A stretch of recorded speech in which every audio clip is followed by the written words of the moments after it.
Jo daļa no viņa ķermeņa tā kā atdalās. Kāpēc mēs noniecinām lietas? Jo īstenībā mēs viņus ļoti vērtējam. Nu, it kā viss ideāli. Nu, šai pasaulē, ja? Īstā mecim tā kā nesāp. Viņam nesāpēja. Čau, 7 lietas, par kurām vīrieši nerunā. Par to mēs ar Jānu parunāsim. Vai nerunāsim? Vai ne? Un pirmā ir, kāpēc tēvi nerunā ar dēliem? Un tajā gadījumā arī, piemēram, kad pēdējo reizi ir gribējies, piemēram, kad tēvs pasaka, es lepojos ar tevi. Par ko nerunā? Par ko nerunā? Īstenībā pat vispārīgi tēvi nerunā īsti ar dēliem. Jā. Emocionālā saikne, es teiktu. Emocionālā saikne. Trūkst emocionālā saikne. Tā kā nav, ir? Nav, trūkst. Švaka? Es tā, nav? jā. Es tā ņemu priekš sevis, kad tā kā man ar dēliem. Man ir vecākais dēls, ir jaunākais dēls. Ar vecāko dēlu, ka es pats pieaugu. Man pašam nebija tā kā, teiksim, tāda vārds emocionāla inteliģence. Es pats īsti vēl nesapratu, kas ar manām emocijām notiek, ko tad ir pienākumi. Ir pareizais modelis, kādam ir jābūt, kādam ir jāizaug, ir mājas darbi jāpilda, tev ir labi jāizturas pret citiem, tev ir jāpilda savu pienākumu, no rīta tur gultas jāklāja, tev ir tā kā zobi tā kā jāmazgā. Un tāpat opa daļa ir tā kā sarunas ir. Bet es tās nenosauku tā kā par īstajām sarunām. Atšķirība tad starp pienākumiem un sarunām. Jā. Jo pienākums... Saruna bez pienākuma. Jā, saruna vienkārši bez pienākumu. Un tad man ir... Tas ir tas, kas trūkst. Jā. Es arī jaunākais man piedos, bet mums, lai saprastu to starpību, ar jaunāku mums bija tāda situācija, mēs kakājam biksēs un esam laimīgi. Saprot, tie tiešā vārda nozīmē. Tie, kuriem bērni, puiši zinās, ir tāds moments, kurā bērnam ir bailes no tā, kad viņš kakā. Jo daļa no viņa ķermeņa tā kā atdalās. Tas bija Freidā pieeja. Jā, un viņam vienkārši ir. Un patiešām tā notiek. Ne visiem bērniem tā notiek, bet ir bērni, kur to tā piedzīvo. Un tad mēs to tā piedzīvojām, un mēs negājām uz podiņu. Mēs vienkārši kakājām biksēs un bijām laimīgi. Es ceru, ka jaunieši šo neredzēs, kad viņi klasbiedri vai kas to tā kā patīk. Bet tās ir tās sarunas, ja? Un tad ir saruna, kas tev ir jāizdara, kas tev jāsakrāmē, kādi tur mājas darbi jāizdara, kādi tur pulciņi vai kas. Tās par tām īstajām sarunām tā kā nepaņem. Bet šāda saruna man paliek atmiņā, saprot, viņa jau gadus 7, 8 pagājuši. Bet cik laikam jautājums, mērķis tevā ziņā bija laikam skaidrs, spēt pieņemt to faktu, akceptēt viņu un tad aizdomāties, varbūt esmu gatavs palaist to kādu. Jā, mēs esam kopā gatavi izdzīvot. To nevis tev ir pienākums, tev ir jāizdara, ja? Bet ir šī emocionālā saruna. Savu veidu iniciācija tāpat bija. Jā, tā varētu teikt, tā ir iniciācija. Būt vienkārši tā emocionāla līmenī, runāt par bailēm, ka ir ok, ka mēs baidamies, ir ok, kad neizdodas. Aiziet uz futbola treniņu, sastrīdas tur ar kādu buliju, un tad mierīgi izrunāt to emocionālo pusi, kad nevis, tev tur jātiek galā, tev tur tā kā jācīdz, bet man bija nepatīkami. Es negribēju iesaistīties. Es to labāk noklusēju un izviet tam cauri. Ja? Nevis, tagad ir pareizais variants, tev ir jāstāv pretīm, tev ir tā kā jācīt. Tas jau tāpatās pēc tam notiek. Bet iziet tam momentam, kas ir pirms tās pareizās rīcības, tad ir tā šauba un it kā tā nepareizā uzvedība. Tās man tā liekas, ja tu prasi tās sarunas ar dēliem, ka viņas maz ir par to nedrošības pusi, par baiļu pusi, par nepārliecību. Kāpēc mēs noniecinām lietas, jo īstenībā mēs viņus ļoti vērtējam, mēs gribam jau tā kā aizsargāt sevi no zaudējuma. Nepieķerties. Jā, šī daļa. Šis jautājums beigas svarīgs, jo gadus apakaļ es biju vīru grupā, tad vēl bija Speak Easy pagrabā, mums viņi tur notika, un vienā brīdī es tā klausījos arī pārējos vīros, un es tā paceļiet rokas, kuriem no jums ir bijuši tā kā, problemātiskas attiecības ar tēviem. 9 džekiem, vīriem, visiem rokas gaisā un tāds kā, ok, un tad mēs te pagrabā risinam to. Tādā ziņā esam sanākuši kopā, tā kā traumētie risinam kaut ko. Jo šī tēma jau tikai tas, koks no abiem galiem, tas ir tas paudžu mantojums kaut kādā ziņā. Jā. Lai gan man pat, es varu pateikt, man bija tuvākas attiecības ar tēvu nekā ar māti. Un ar tēvu tieši bija šīs sarunas, bet tas nenodrošina veiksmi nākošai paudzei. Tas bija pienākums sarunas, vai bija īstās? Nē, bija īstās. Patiešām, tā par to, kā iet, kas ir, ko es tā kā jūtu, vai es gribu, vai es negribu, pieņemsim tālāk tur iet mācīties, par ko es gribu iet mācīties. Mēs uz baznīcu kopā tā kā gājām, mums bija vēlie gājieni no tā kā baznīca uz tā kā mājām. Un mums bija šīs dziļās, bet tas nenodrošina veiksmi nākošai paudzei. Man pieņemsim. Man atkal no nulles jāmācās visas šīs emocijas atkal jau pieaugušajā dzīvē. Man varbūt ir vieglāk, to, kad jau pie otra dēla es tā kā aptvēru. Tad prakse ir tā, kas palīdz. Jā, pašam atkal ir jāpraktizē. Man vismaz bija tas role modeli, kad ir labs paraugs, viņš negarantē izdošanos. Tev pašam arī jāpraktizē tas paraugs. Tas ir interesanti. Savā ziņā es redzu, laikam, man nav savu bērni, bet es redzu sakritības, kā jauniešiem strādāju ar studentiem, ir tur 3 gadi pavadīt kopā ar viņiem. Un ka tur arī ir kaut kādas šīs, tās laikam saucās pārneses, ja projicēšanas, kad no manis īstenībā, un arī no pārējiem, kas tur, mēs tur visi vīrieši esam mentori, kad arī no mums sagaida īstenībā šīs, ka viņi sajutīsies sadzirdēti, kad mēs viņus visiem varēsim veltīt laiku, viņus uzklausīt, un ka no mums sagaida to, ko varbūt neiedod daļa vecāki. Skolotāji ir vajadzīgi. Jā. Vīrietim ir vajadzīgs skolotājs. Bet tas savā ziņā saka, savā ziņā arī vienalga, ko mēs darīsim, tas negarantē, ka viņi tālāk spēs pārnest to savā dzīvē. Jā, kad viņi kļūs par skolotājiem, jā.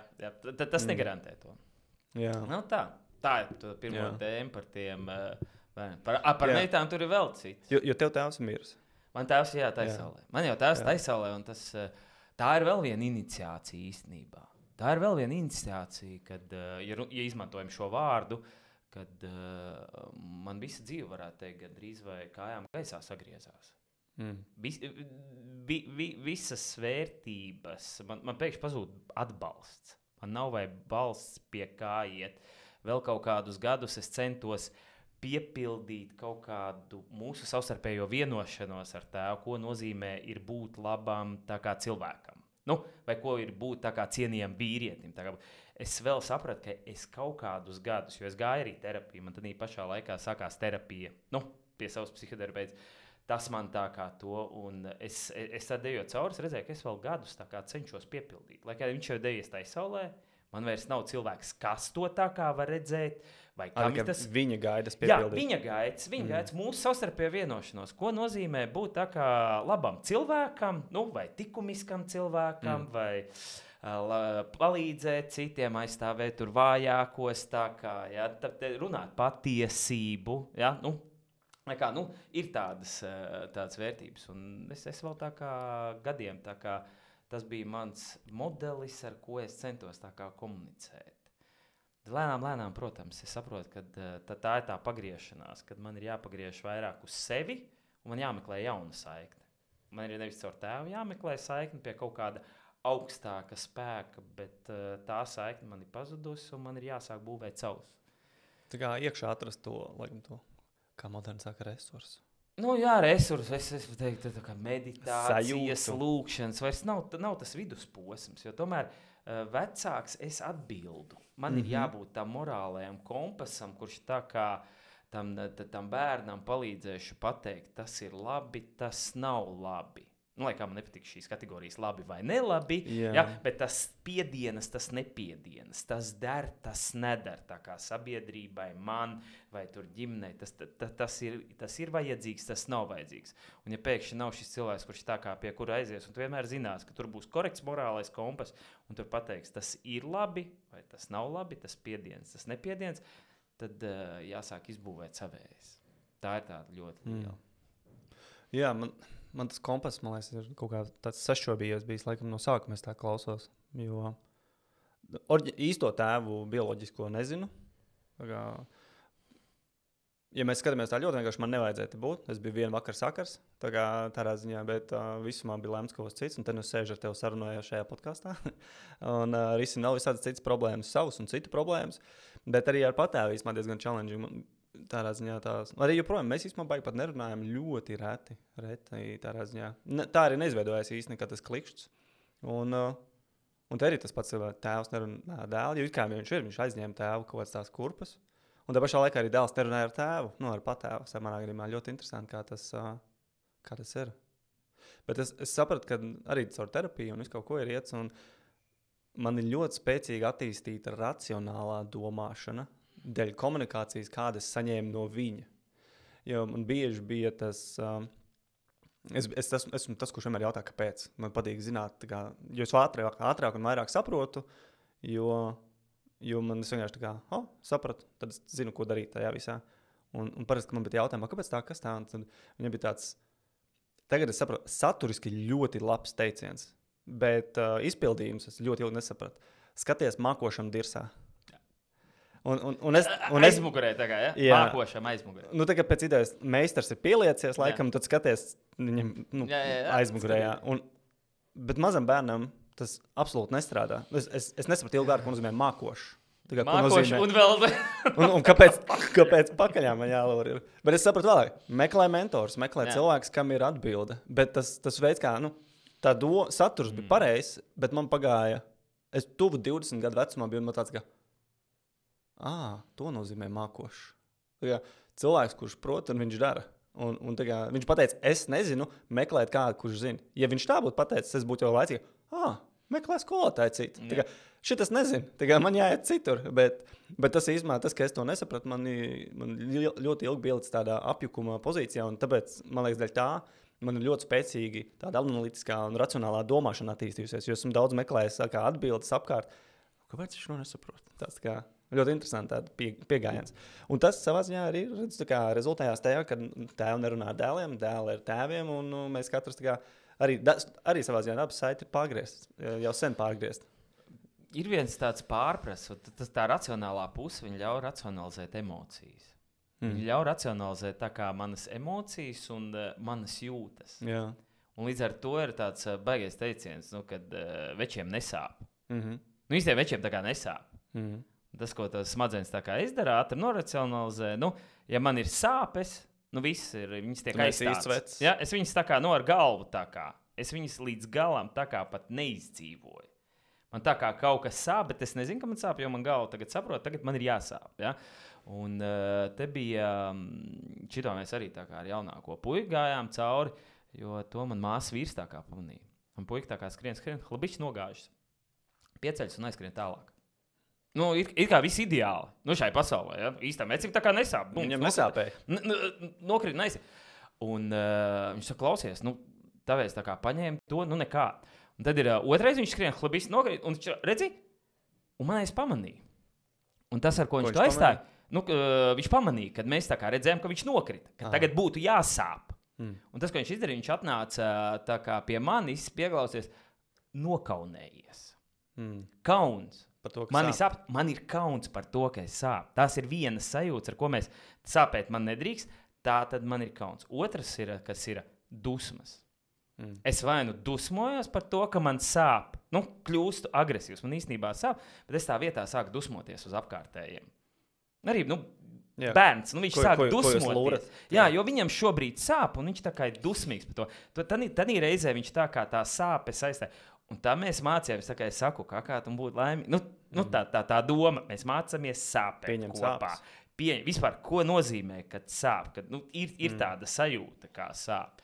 Bet tas ir tā, kad pats es redzu, ka 30 cik gados tā kā gāja terapiju cauri, pēc pats mācos vispār, ka man ir sāpes, kas ir tādas sāpes, un tā es varu tā kā arī ar bērnu. Ja manī nav pašā, tas baigi grūti to. Tā kā es teiktu tās sarunas, kāpēc viņas nav, mēs paši esam salīdzinoši disfunkcionāli. Lai kā mums liktos, ka mēs visi esam veseli un visi kārtībā, dzīve ir veiksmīga, viss notiek, bet... Vai labi tā grāmata Pieaugušie bērni. Bet tas, protams, tulkojums no Amerikas ir ļoti vērtīga grāmata. Tur bija rakstīts, ka labākā gadījumā mums ir tikai 5% funkcionālo ģimeņu uz planētas. Tikai vismaz no Amerikas kontekstā skatījās. Tas nozīmē 95% ir disfunkcionāls. Un skaidrs, ka mēs esam tajā kategorijā. Ko nozīmē funkcionāls, disfunkcionāls? Disfunkcionālais saprot to. Ko tad tas nozīmē? Jā. Kā tev ir šajā tēmā? Ir vēl kaut kas, ko gribās papildināt, vai mēs varam virzīties uz otro punktu? Laiku. Tas viss prasa laiku. Tam jāvēlt laiks. Pacietība arī līdz ar to. Nu, pat pacietība nāk, bet vienkārši atrast laiku. Tas prasa fiziskas stundas. Tu nevari izdzīvot emocijas kaut kur ātri skrienot trolejbusā vai hop pēdot tur vakar. Tam ir jāvelta laiks.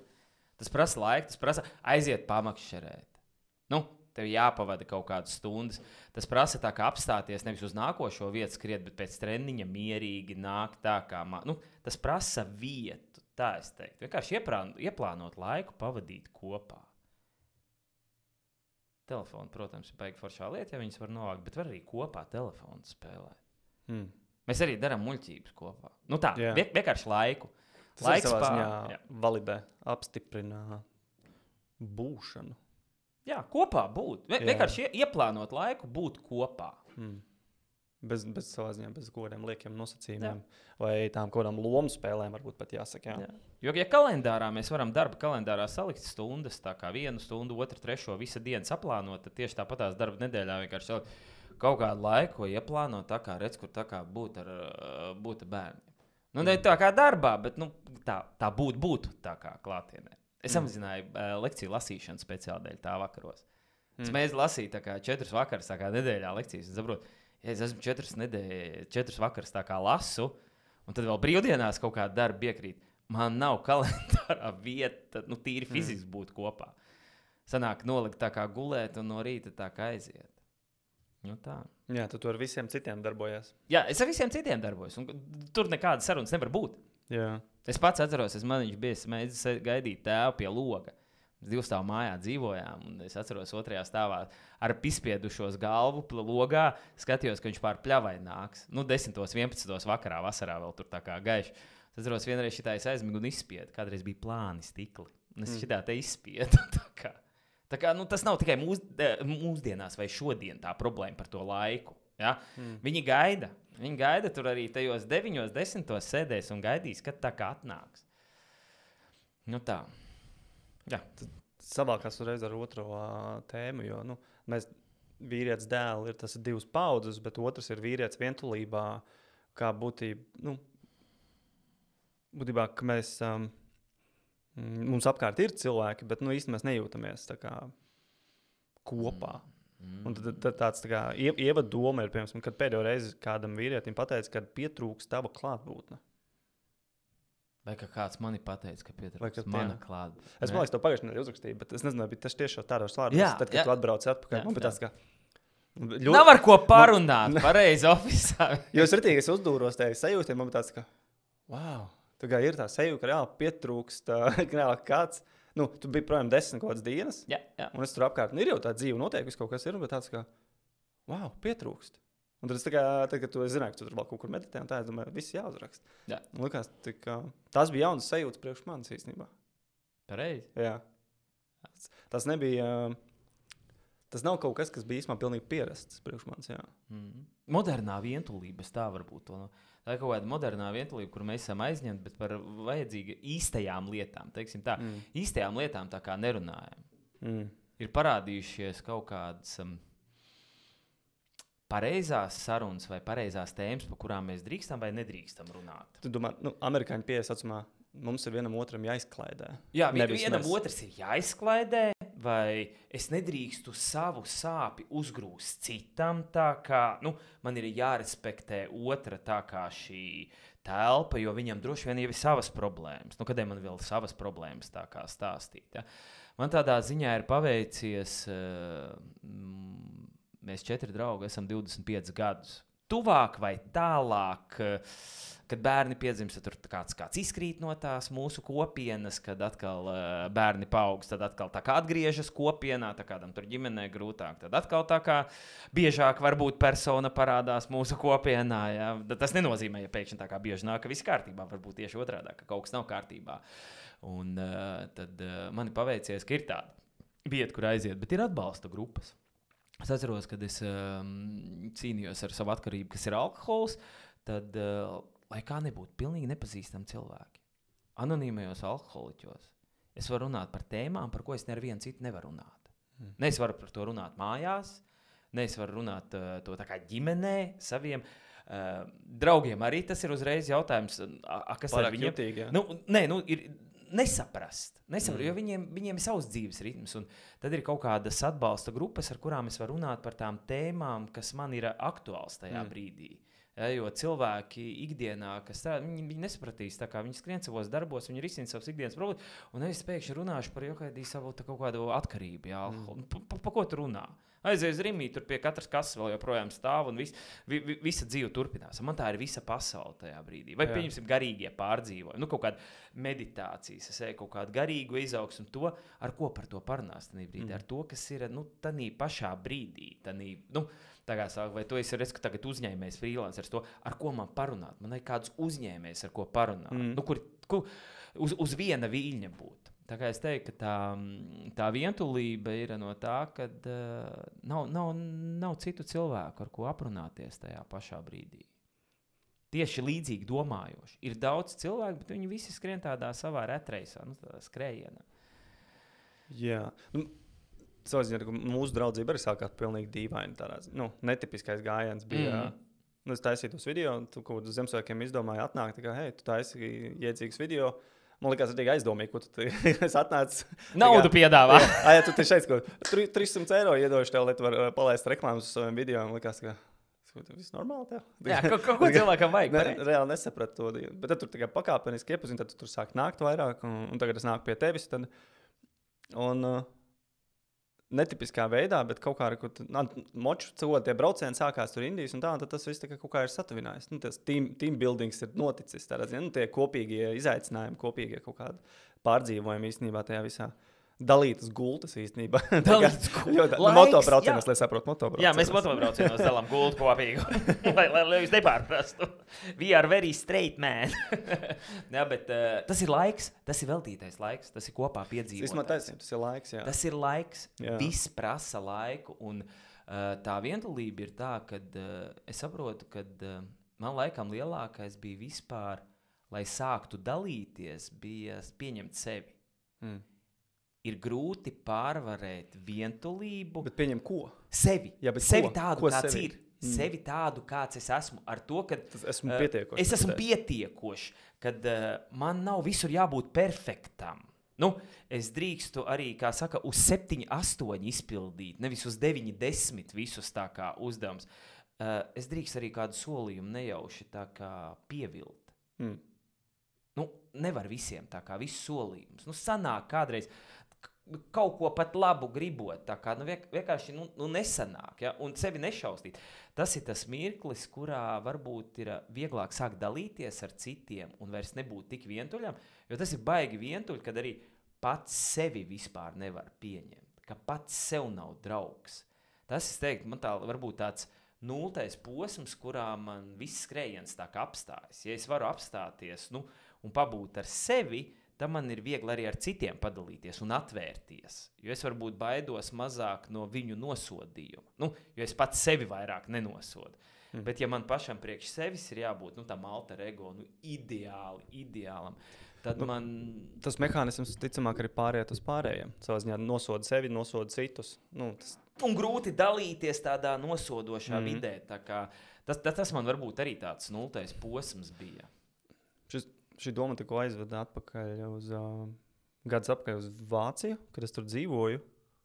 Un daudz lasīju un sāku vispār reflektēt par dzīvi, jo reflektēt arī ir vesela prasme, izrādās kā tāda, spēt atskatīties atpakaļ, tā kā kādas likumsakarības notikušas. Bet tā doma man tikko aizveda uz pieņemt sevi. Man tajā laikā galvā bija tā kā atzīt vājības. Un es atceros, man bija iekšā ir tiks konflikts atzīt, kad es šito nezinu, nesaprotu, nezinu, kādos vārdos ielikt šīs sajūtas, kas tas ir, un tāds tā kā tas nulles punkts kāds bija, un kamēr es tajā nulles punktā atzinu, tas īstenībā ir ritīgi tāda doma līmenī, un tāda likās ritīgi tā kā, vārguļa vājuma sajūta. Bet tad, kad es viņā iekāpu, tad man bija tāds tā kā, spēka pozīcija izrādās tā ir. Bet Bet kamēr viņā neiekāpj, tikmēr no malas viņa likās, ka tas ir priekš mīkstējiem, tas ir vājuma pazīme vispārējais, bet tad, kad viņā iekāp tajā sajūtā un tajā situācijā, tajā atzīšanās punktā, tad ir tāds, ka, reku īsmā, spēks te bija slēpās viņš. Tā kā, pat ne obligāti spēks, bet...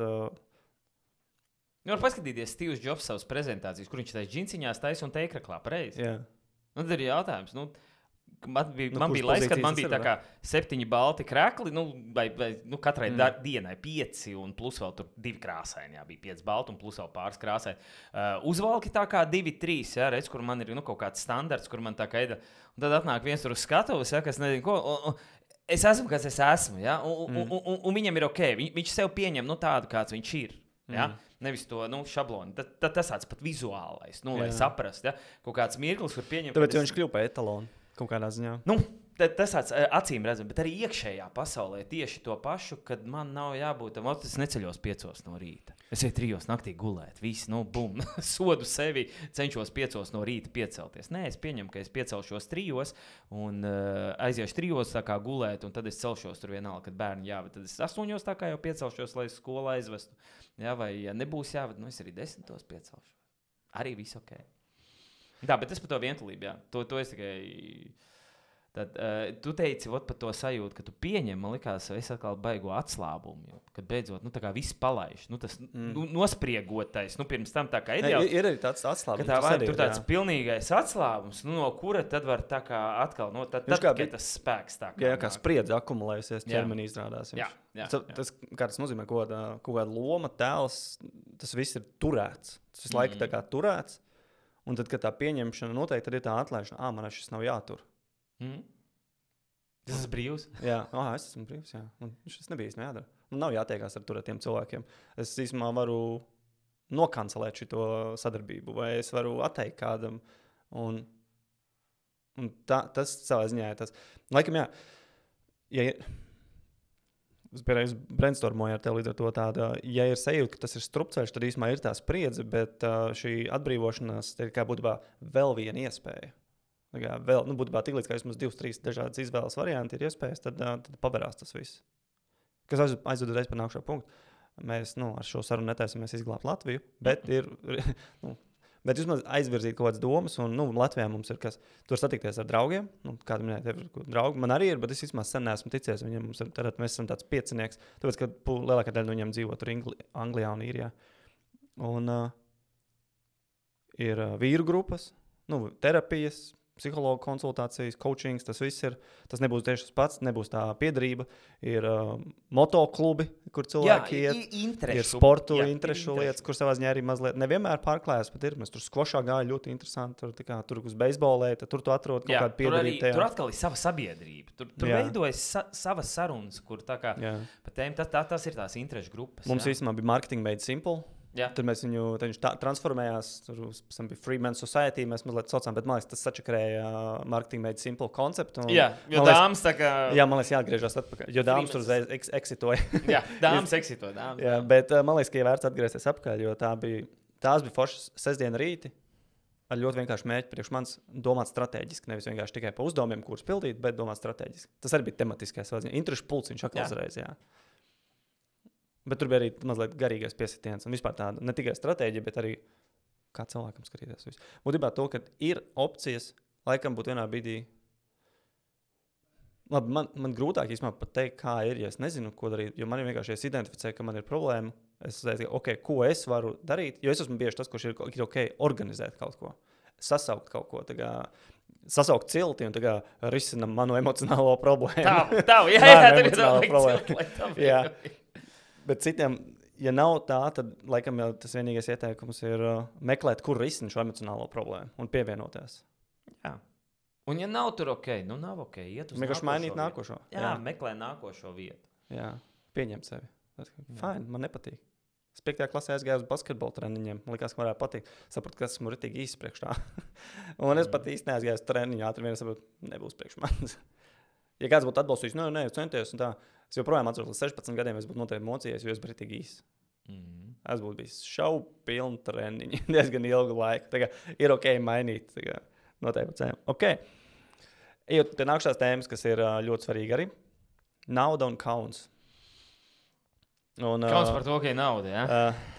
Arī īsumā kauns par to, ka mēs slēpjam, ka nav naudas, kad esam nabadzīgi. Ka nav. Jā. Pareizi. Un būtībā vai ir bijis brīdis, kad nevari samaksāt, bet izliecies, ka viss ir ok? Ka var samaksāt? Jā, bet Ikdienā bet loģiski. pārdošanas taktika tā taču ir. Nu kā taču, man kā vecim, es nedrīkst izrādīt vājību.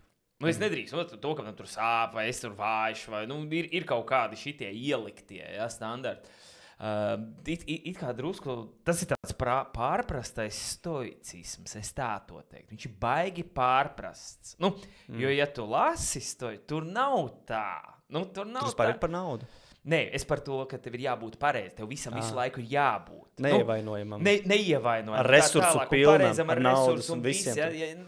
Tas ir pārprasts. Aitas, kazas, kamieļi, nauda. Jo ir jāsaprot, tur ir arī tas, ka, ja tas nav labs bišu saimē, tad man tas arī kā bitē nav jādara. Un bišu saimē galīgi nav labi, ja es esmu nevesels. Ja? Līdz ar to man ir tomēr jāapsaujas, man ir tomēr jāatpūš. Man nav visu laiku jākapā, tas nav visiem veselīgi, ja es tur sevi izdzīšu. Ja? Tur ir tāds pārprasts drusku. Līdz ar to par to naudu, jā, beidz taču alter ego. Kur es tā kā parādīšu, ka man nav nauda? Tā ir viena no mērauklām, tā kā pēc kurām tā kā mēras. Ja mēs runājam tādā barā, džeki, ar ko mērs, cik tev ir nauda? Ja?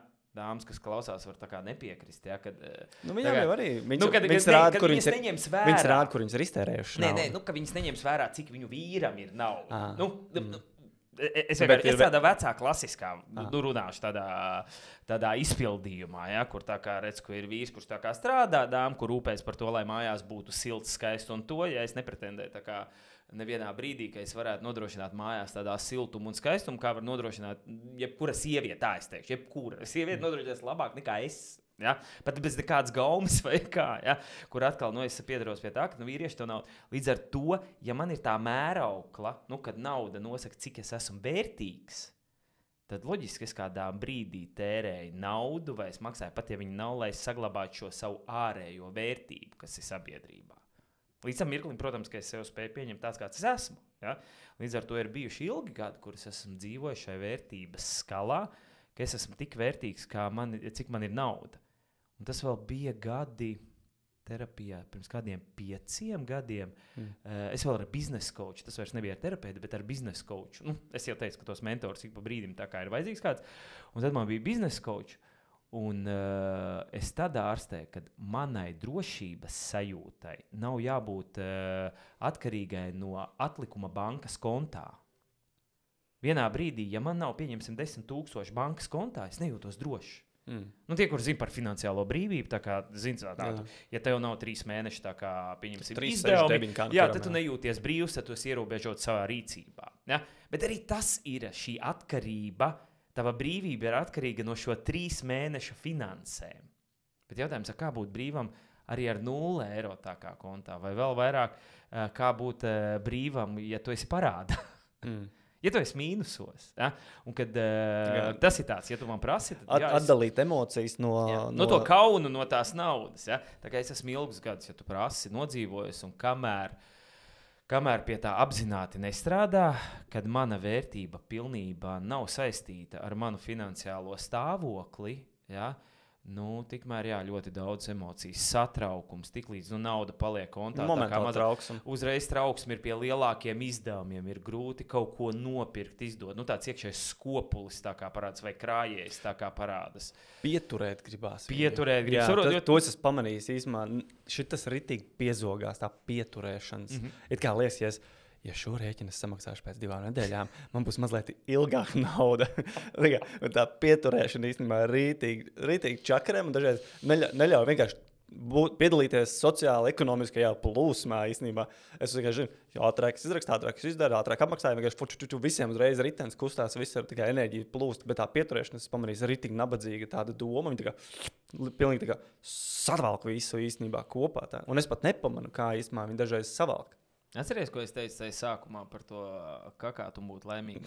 Tad man tāds sajūta, ka brīžiem, kad es atdodu naudu, ka tā ir daļa no manis, ko es atdodu. Jā, tā ka tā ir tieši tā, saprot, ka tā ir daļa no manas vērtības, ko es atdodu. Ka es palieku mazvērtīgāks, es palieku nedrošāks. Ja? Man pasaulē atrasties ir nedrošāk. Ja, ja man ir 10,000 kontā, tad es jūtos drošāk nekā, ja man ir 1000 kontā. Vai nedod Dievs, man paliks 10 eiro. Es neatceros, vai kāds atceries, vai neatceries studenta gadus, ka cik man centi ir tā kā. 5 uz nedēļu. 5, tas jau ir 5, pagaid, 5, tas jau ir daudz. Jautājums, vai 22 centi pietiks tā kā Monte Carlo. Jā. Man pat nav studenta laika, es atceros, man bijuši 5 reizes esmu uzsācis dzīvi no nulles. Esmu Kuldīga, Saldus, Vācija, pēc Indijas atpakaļ Rīga. Un tad par Rīgu dažādās vietās sanāk. Un vēl pēc Indijas atbraucu, un es arī dzīvoju atkal pie viena drauga uz Matracīša. Un aizgāju, atceros, uz Rimī. Un man tas arī palicis nervu sistēmā, ļoti spēcīgi palicis iekšā, kad es skatījos uz saviem centiem, skatījos uz maizi. Laikam jāņem ķelmēni. Tie ilgāk pārstrādājās. Tos es varu atļauties. Būtībā es domāju, kurajā maize man ilgāk ķermenī būs. Smieklīgi, bet tajā brīdī es tur stāvu, 20, cik tur 6 reāli gadi džekam, gribu cīnās kaut ko par savu, kaut ko domā, bet kabatā nav nekā. Tādā ziņā finanses nav. Un es vēl biju aizņēmies naudu, lai kameru nopirkt, lai varētu tur mēģināt filmēšanām pirmo. Un tur ritīgi sajūtu to, ka tā vērtība tik ļoti īsumā degradējās, tiek sagraust tajā brīdī. Vienkārši ar visu to, kad man īsumā bija pāris mēnešus apakaļ ļoti spēcīgi norizonēja. Man omīte vienmēr ir teikusi, ka nabagie dara kā var, bagātie kā grib. Un atceros, ka mēs tur ceļojām Indijā un Nepālā braucām, un es sapratu, ka naudas vairs nav. Bet es ar moci braucu Indijā. Tātad es esmu nabaks un es daru kā gribu. Un tur man bija tas salījums, tas man atbrīvoja. Bet ar visu to tas paiet laiks un atpakaļ atgriežās tādā pilsētas dzīvē un pilsēta reāli pieprasa naudu. Kuldīgā laukos es varēju dzīvot, tur nauda nav obligāta. Tur vērtība nesaiet kopā ar to, ka man ir vai nav nauda, jo tur nav viņu uzreiz, gan visas kustības nav jāiemaina pret naudu. Bet, kad sāk dzīvot Rīgā, tad ir tik provincietis, ko es lauķis atbraucu uz Rīgu un tagad mēģinu Rīgā izsisties. Brītīgi grūti pirmie gadi. Man pagāja vismaz 5-6 gadi, līdz es sāku saprast, kā dzīvo pilsētā, kā Rīgā. Un es sevišķi, ka cilvēki parasti nāca, kad bija tur kafejnīcas, tur bija atvērs un cilvēki nāk. Cik tas maksā? Es saku, nāc, man tas nemaksā neko, atnāc pie mums, ņem un izdara. Uzreiz man skatās, kā tāds stulbi. Kā neko nevar. Rīgā viss maksā, pa visu jāmaksā. Jā. Nē, nav pa visu jāmaksā. Un es tāds pusprovincietis, tāds lauķis Rīgā cenšos Rīgā spēlēt pēc lauku noteikumiem. Kāpēc es saku lauku? Tāpēc, ka es ritīgi nāk no dziļiem laukiem, nāk no Kuldīgas, tur vēl pēc tam vēl tur daudz paudīts. Un tur nav tas, tā biznesa naudas domāšana kā tāda nav. Man vienkārši nācās pašam pa kripatiņiem likt atpakaļ kopā manā dzīvē. Tā ir cita vērtība. Tur ir cita vērtība. Tur ir cits vērtības. Ja es atnāku tā, man pieņemsim ļoti patīk cilvēki no reģioniem. Es nesaku lauku, saku reģionus. Reģiona province. Jo reizēm, kad es saku tā kā no laukiem, kāds to uztver tā kā negatīvi. Es to atkal uztveru ļoti pozitīvi. Jo, lai saprastu, Rīgā, vienīgā vērtība principā ir naudam īpašumam, cik tev pieder pilsētā, cik man pieder. Cik es varu dabūt, cik es no otra varu dabūt. Kāda man ir izdevība no tā, ka man ir kontakts ar šo cilvēku vai šo cilvēku. Kādi man ir paziņas, uz kādiem pasaules. Tā ir tā pamatvērtība, kas ir. Ja? Kur tad, kad aizbrauc uz reģioniem, ja? Cilvēki ir sirsnīgāki, viņi novērtē to laiku, viņi novērtē uzmanību. Tur nav tikai nauda vienīgais, šis apmaiņas līdzeklis. Ja? Tas var būt tur īstenībā nav varbūt tik daudz kauns ar naudu pat saistīts. Jā. Bet tas bija pa kaunu.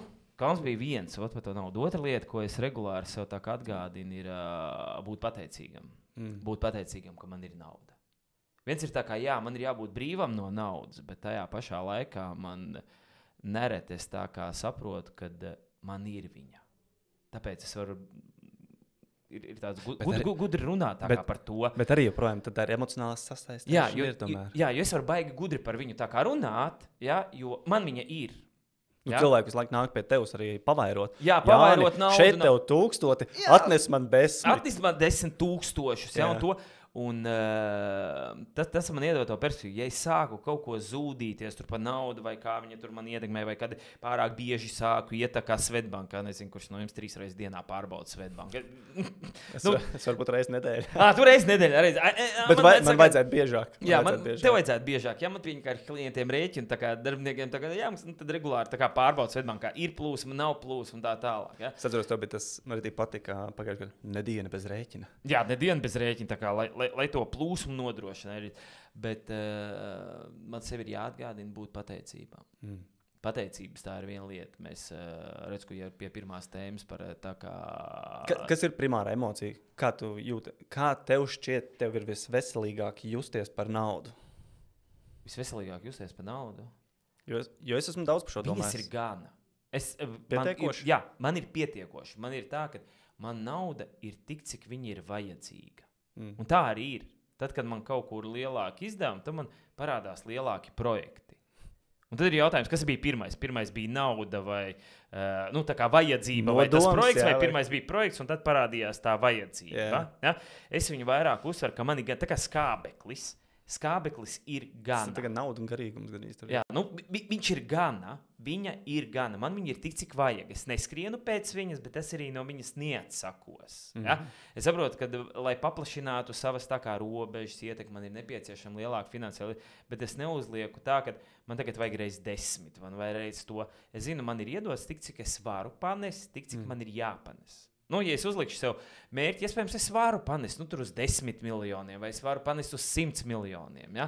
Bet, ja es uz to iešu un caur visu varīt, ja, tad ar spiešanu, kā tur bija, tikai sūdu var izspiest. Ja? Sorry, mums tā saruna zem jostas vietas. Ja? Bet, ar spiešanu tikai... Tas ir uz zemajām čakrām, kā saka. Jā, uz zemajām čakrām. Jo es esmu daudz ar savu gribu un ar gribas spēku un disciplīnu tā kā izsiti savu karjeru, finansiālo zināšanas. Es esmu sev izdedzinājis. Tad man ir jāiet uz terapiju, lai tieši otrādāk es visu savu gribu, disciplīnu tā kā noliktu malā un ļautu vienkārši būt. Ja? Nav labi tā kā izlaisties un nav labi atkal sevi kā robotiņu nodzīt. Un tā ir šī tāda dzīves māja. Tā kā pa naudu viņa ir. Ir koncepts jauns, ko es tikai nesen atradu. Saucas spiritual entrepreneurship. Būtībā uzņēmēja darbība, ņemot vērā garīgumu un arī visu tur ilgbūtību un pārējās lietas. Bet būtībā primāri garīgs uzņēmējs. Man patīk, man lifestyle entrepreneurship, dzīves stila uzņēmējs. To es sapratu, ka tas esmu es.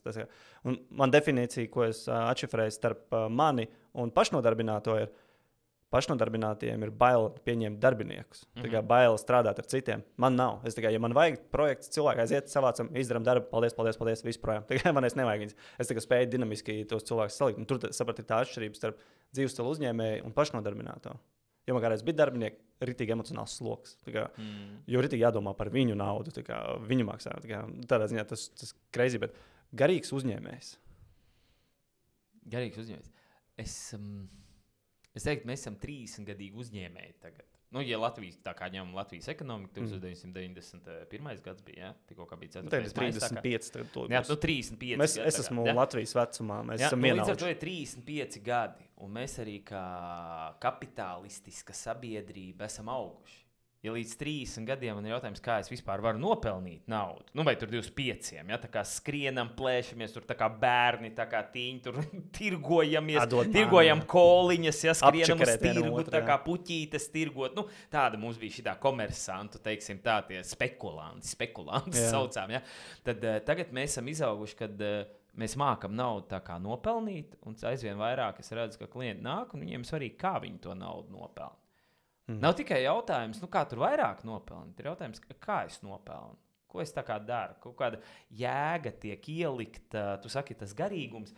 Man garīgums saistas kaut kas, kas ir iekļaujošs kopīgā vidē vai dabā. Garīgs. Kaut kas, kas ir pretdabisks, kas neiekļaujas dabā un kopējā vidē, tas ir, teiktu, ir negarīgs. Tas ir kaut kas pretdabisks. Ja? Kaut kas radīts. Garīgs ir kaut kas, kas ir organiski iekļaujošs kopējā vidē, sabiedrībā, dabā, cilvēkā, manī tā kā tās emocijas. Ja es sadarbojos ar klientu un es jūtu, ka tas manī rada lieku satraukumu vai predabisku sajūtu, ka tas tā kā tiek spiests un tas sabiedrībai nav vajadzīgs un nenāk tā klienta plūsma un tas nav es tur neturpinu. Ja? Tā kā es teiktu, kad aizvien vairāk par šo naudu runājot, ja paliekam, kad tas garīgais, varbūt spiritual, tā kā vairāk es teiktu, ir vienkārši meklē jēgpilni. Mēs esam auguši. Tā. Man tas priecē. Man tas ļoti priecē, jo es saprotu, ka mēs ejam tālākajā gaitā, kur 90. gados varēja satikt Vācijā, ja, kur 70-80 gadīgs ops un omis toreiz atceros, mani uzņēma Brēmenē, jo Rīga Brēmene tā kā sadraudzības pilsētas, un es kā trešās valsts pārstāvis brauc apmaiņas programmu, un viņi man 911. Porsche izvizināja. 70-80 gadīgs ops un man cerība, kad es būšu 70-80 gadi, man būs, tas vēl kādu pēc 3 gadiem, ka mēs būsim tik ļoti izauguši kā kapitāliska sabiedrība, ka tas būs normāli, ka 70-80 gadīgs ops un brauc tā kā ar Porsche, un viss ir kārtībā. Es dzirdēju par to, ka arī Norvēģiem tā ir ierasta prakse, ka tu, kā iepriekšējā paudze uzbūvē biznesu, viņi būvē, tur varbūt ir iesaistītie bērni, un tad vienā brīdī bērni ir nopelnījuši līdz ar to, un viņi nopērk šo biznesu no iepriekšējās paudzes un turpina attīstīt. Nevis viņiem mēģina uzgrūst kā mantojumu, kas, ko es dzirdu mums īstenībā noteikti, ka kaut tik mans tur dēls vai meita turpināt man biznesu, bet nē, viņi vienkārši, man patīk tavs biznes, es viņu pērku un turpinu tālāk attīstīt. Tu vari braukt ar kuģiem. Ja tu ar kruīziem vari braukāt vai ar savu Porsche. Ej pensijā, netraucē man vairāk. Bet mums vēl līdz tam jāizaug. Es tā to redzu, ka mums kā sabiedrībai vēl ir kur augt un viss notiek savu procesu. Tā kā būs labi. Jā, ok. Šeit noteikti ir kur rakt vēl šajā tēmā, bet pieķeramies pie nākošās sensitīvās lietas, par ko vīrieši parasti nerunā. Ir latvieša identitāte, līdz ar to arī seksuālā, ne gejs, ne mačo. Tad kas tu esi? Jo es gribu iestākt no savas puses. Man ir bijis ilgi grūti atrast sevi tajā stereotipiskajā sabiedrībā, kad es īstenībā esmu paskatoties uz saviem radiem, viņi vairāk ir tuvāk tam mačo stilam. Viņi cenšas būt tas vīrišķīgais vīrietis. Tur ir mednieki, un viņi cenšas... nemīl? Arī, kādreiz tas bija vairāk. Tagad, mūsdienās jau čils ir jau gadus jau nomierinājušies uz to vairāk. Bet kādreiz, kad dzer, tad tur kautiņi, kāzas kautiņi. Es tāds skatos no malas, ko jums? Stulbi? Nav ko darīt labāk, varam iedzert uztusēt. Tas bija savs 15 gadus apakaļ. Bet es esmu sapratis, ka es esmu kaut kur pa vidu tajā amplitūdā. Man interesē garīgums, es saprotu, emocionāla inteliģence ir interesanta, man patīk runāt ar cilvēkiem. Es varu būt, es saprotu, ka es varu no sevis izvilkt ārā būt tas, savācās visi, izdaram, bet tas man liek enerģiju tas tērē. Man arī neinteresē būt pārāk mīkstam. Tas savā ziņā šis kaut kāds mans personības iezīmes neietilpst īsti nekur tādā tipiskā šīs valsts identitātē, laikam jāsaka tā. Man īstenībā nav sajūta, kas baigi piederētu Latvijai. Man ir tāda globālā sajūta, varbūt pat vairāk. Jo pēdējais, varbūt, kur man īstenībā šīs pārdomas bija tieši, kad mēs bijām augustā Indijā. Un es Indijā domāju, kāpēc es braucu atpakaļ uz Latviju? Man bija šis jautājums, kāpēc? Jo lidojums ir uz Latviju, bet man tās... Tu vari jebkur citur braukt. Kāpēc, lai es kāpu šajā lidmašīnā, kas ved atpakaļ uz Latviju? Un es saprotu, ka es nebraucu uz Latviju, es braucu pie Ilvas. Pie Līgavas, jā. Vīrieša identitāte ir. Mana vīrieša identitāte ir, es braucu atpakaļ pie sava mīļā cilvēka. Un es saprotu, that's it. Un kaķi. Man 2 ļoti forši kaķi. Pie viņiem. Un that's about it. Ja nebūtu viņa šeit, es iespējams pēc Indijas būtu aizbraucis kaut kur citur. Jā. Kā tu šo saskati? Sprīdīti, zini? Sprīdīts, jā.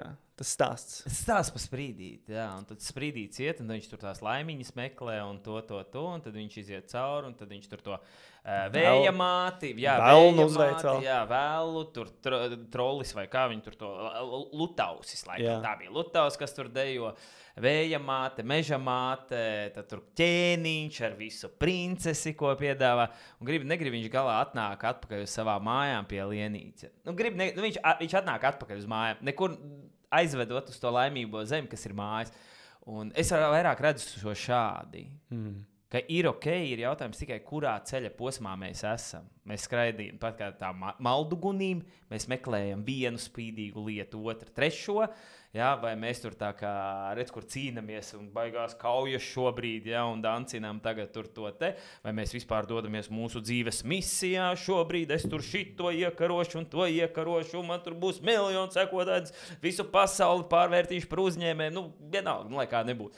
Un, es varbūt esmu paveicies izceļot tik daudz jau pa pasauli. Man vēl ir palicis tātad Dienvidamerika un Austrālija. Nu, vai Jaunzēlandes, nezinu, es jau gribēšu, jo es esmu pat jau no jaunības tā kā gan Eiropu izceļojis, gan Amerikā pabijis, redz, kur Indijā, tagad tikko kā biju Jordānija, nu to Arābu, tā kā pusi Āfrikā esmu bijis.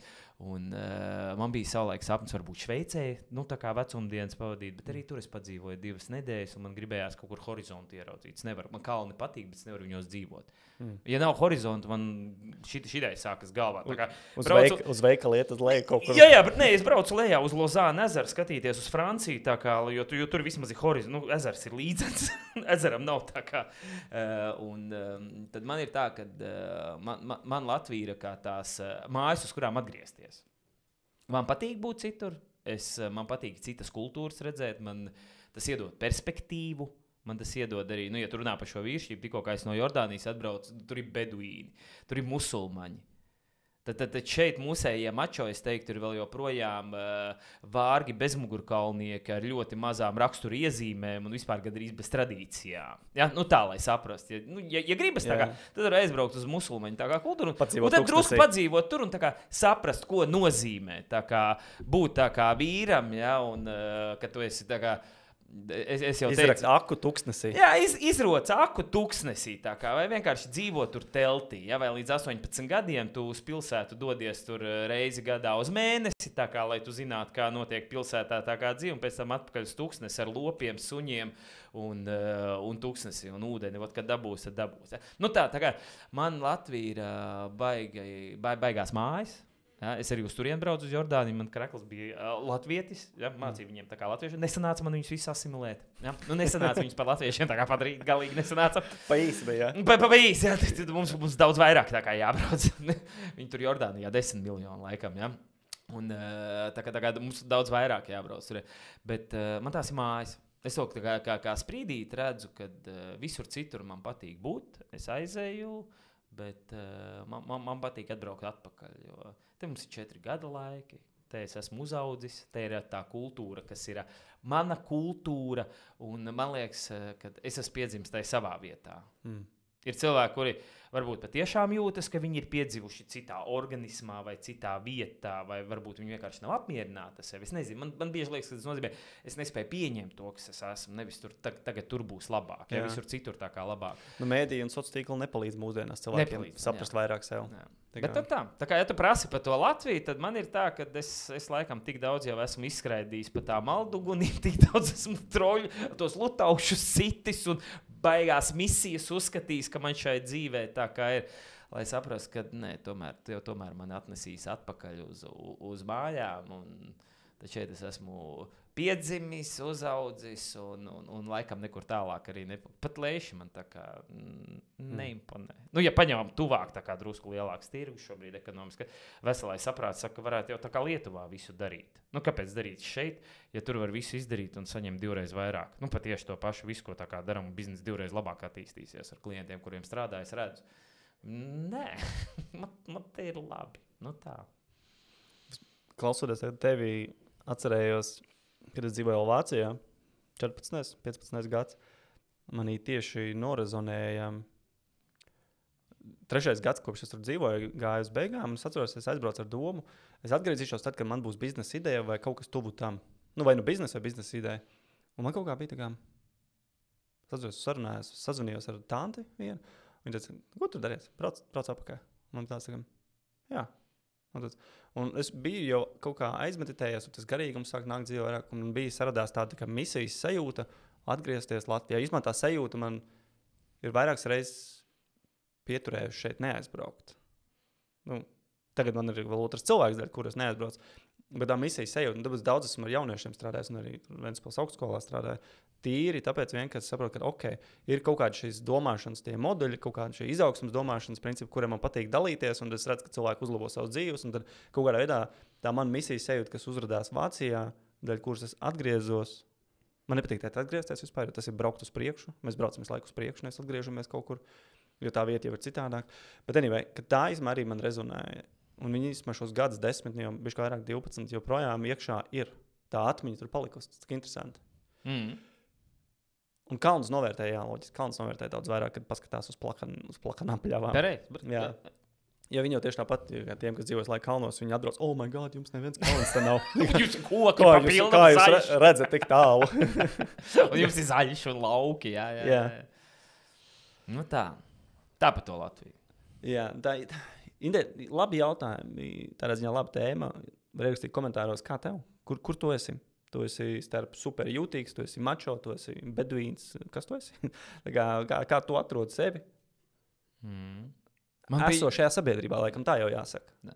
Jo es zinu cilvēkus, kuri ir aizbraukuši tīri dēļ finansiālām. Ir runājot par tādām finansēm. Man ir tie tuvākie draugi, kas aizbrauc. Tīri dēļ finansēm ar visu ģimeni. Principā šo sajūtu noziedojuši, nomainījuši pret nekur būšanu. Nu tā teiksim, kur neviens man negaida. Ir tā, neviens jau man negaida tur. Lai kur es aizbrauktu, nekur man negaida. Varbūt kāds rūpnīcas ražo. Jā, šeit mājās vismaz kādi gaida. Kādi paziņas, draugi radīja. Kāds mani šeit gaida, bet citur pasaulē jau man negaida.